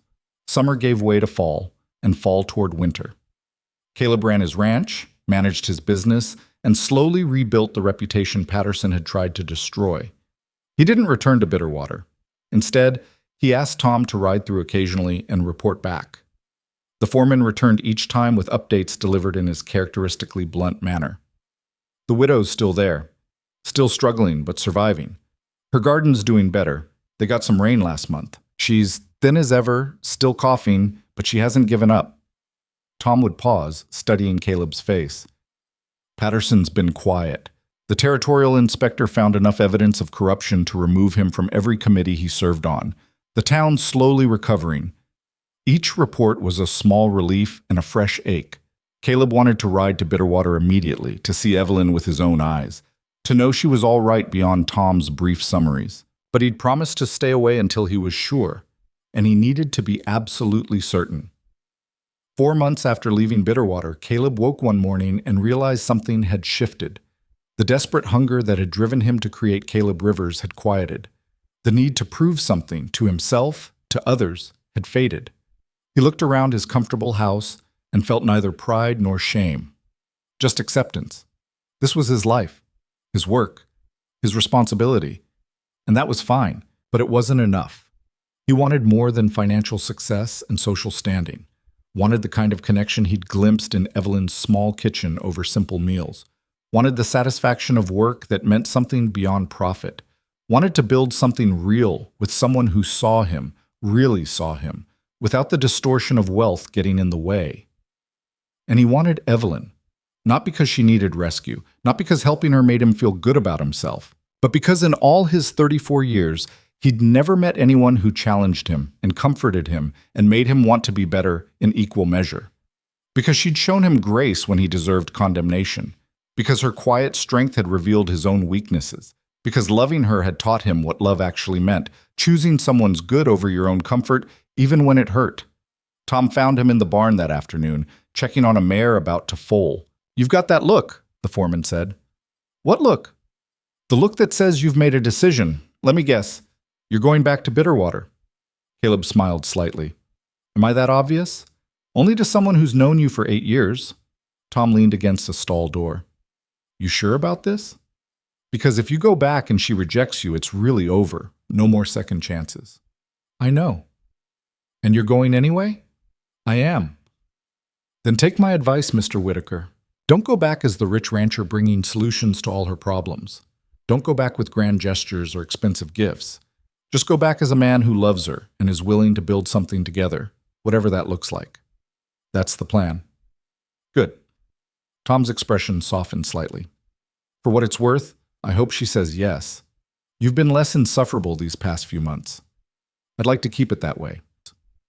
The next morning, Caleb rode toward Bitterwater with nothing but his horse, his honesty, and a small object in his pocket that had belonged to his mother. The town looked different as he approached, cleaner somehow, more hopeful. The drought had eased with the fall rains, and the scrubland showed hints of green. A few new buildings were under construction. Life was slowly returning. Evelyn's property looked different too. The garden was fuller, healthier. The fence had been completely rebuilt, better than anything Caleb had constructed. The roof showed fresh repairs. Someone had been helping her, or she'd found some way to afford the work. The thought that she might have moved on, might have found someone else, sent a spike of jealousy through Caleb's chest. He dismounted and walked toward the house, his heart hammering. Evelyn emerged before he could knock. She stood on the porch, thinner than he remembered, but somehow stronger too. Her color was better. The shadows under her eyes less pronounced. They looked at each other across the yard, neither speaking. Finally, Evelyn broke the silence. 4 months and 3 weeks. I was beginning to think you weren't coming back." "You were counting?" "Don't read too much into it. I count everything." But there was the hint of a smile at the corners of her mouth. "Did you figure it out? Who you are when you're not pretending?" "I think so. Turns out I'm someone who runs a cattle ranch, takes responsibility seriously, and makes questionable decisions when lonely. Also someone who fell in love with a widow who offered him water when she could barely spare it." "That's specific." "I've had time to think." "And the foundation?" "Fully operational. We've helped 12 widows across the territory keep their land. No conditions, no recognition. Just help when it's needed." Evelyn studied him for a long moment. "Why did you come back?" "Because I love you. Because I want to build a life with you if you'll have me. Not because you need rescue. You've proven you don't. Not because I feel guilty. I've dealt with that. But because you make me want to be better than I am. Because knowing you changed something fundamental in who I am. And because I'd rather spend the rest of my life working beside you on this struggling land than live in luxury without you." "That's quite a speech." "I've been practicing." She almost smiled again. Then her expression grew serious. "I'm still sick, Caleb. The consumption hasn't gone away. I'm better than I was, but I'll probably never be fully healthy. What kind of life is that to offer someone?" "The kind I want." He stepped closer. "I'm not looking for perfection. I'm looking for partnership. For someone who sees the world the way you do and challenges me to see it that way too. For someone who'd give her last cup of water to a stranger because kindness matters more than survival." "That's insane." "Probably. But I learned it from you." Evelyn was quiet for a long time, her eyes searching his face. "If I say yes to this, to you, I need your promise. No more lies, no more manipulation, even well-intentioned, no more deciding what's best for me without asking. If we do this, we do it as equals. Partners, not savior and saved. I promise. And I keep this land. It's mine. It was my husband's dream, and I won't surrender it even if it makes life harder. I wouldn't ask you to. And you don't try to fix all my problems with money. If I need help, I'll ask. But you let me struggle when I need to struggle. Let me fail when I need to fail. Can you do that?" It was harder than it should have been to say yes. Every instinct Caleb had developed over years of wealth and power screamed at him to protect, to provide, to solve. But he understood what she was asking. She needed to know he could love her without trying to control her, could be with her without needing to manage every aspect of their life together. "I can do that," he said. "It won't be easy, but I can do it."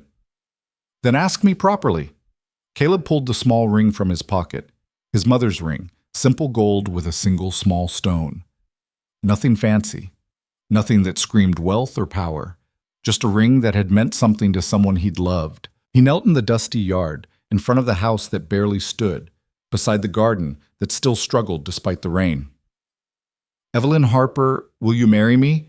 Not because I can make your life easier, though I hope I can sometimes. Not because you need me, because you've proven you don't, but because I need you. Because you showed me what it means to live with integrity and grace and stubborn determination. Because I want to wake up beside you every morning and work this land together and build something that matters more than money or power or any of the things I used to think were important." Evelyn looked at the ring, then at Caleb's face, then at her small property, the result of months of her own hard work and determination. "If I say yes, I'm not moving to your ranch. I'm staying here. Then I'll split my time. Ranch and here. We'll figure it out. And you won't buy me things without asking. Won't pay my debts without permission. Won't treat me like a charity case or a project. Never again. And when I'm difficult, and I will be difficult, you won't use money or power to smooth things over. You'll actually fight with me and let me be angry and work through it honestly. I promise." She was quiet for another long moment, her eyes wet but clear. Then she held out her hand. "Yes," she said simply. "Yes, I'll marry you. Not because you're rich, though that will sometimes make life easier. Not because I need rescue, because I don't. But because you worked beside me in the dirt and ate simple meals without complaint and showed me that sometimes the best things in life come from people willing to be honest about their flaws." Caleb slid the ring onto her finger. It fit perfectly. He stood and Evelyn stepped into his arms, carefully, like she was still learning to trust this, to believe it was real. They stood together in the yard as the afternoon sun painted everything gold. Around them, the land showed signs of healing from the drought. The garden Evelyn had fought so hard to keep alive bloomed with late-season vegetables. The fence Caleb had helped repair stood straight and strong. It wasn't perfect. The house still needed work. Evelyn's health remained fragile. There would be difficult days ahead, arguments and challenges and moments when money couldn't solve the problems they faced. But it was real, built on honesty instead of deception, on partnership instead of rescue, on love that had survived lies and betrayal and the painful work of forgiveness. "I have one condition," Evelyn said, her head against his chest. "What's that?" "We get married here, in this yard, with Sarah Peterson and her children and everyone from town who wants to come. No fancy ceremony, no society guests, just the people who matter and the land that brought us together. I wouldn't have it any other way." They stood together as the sun descended toward the horizon, two people who'd found each other through deception and rebuilt their connection through truth.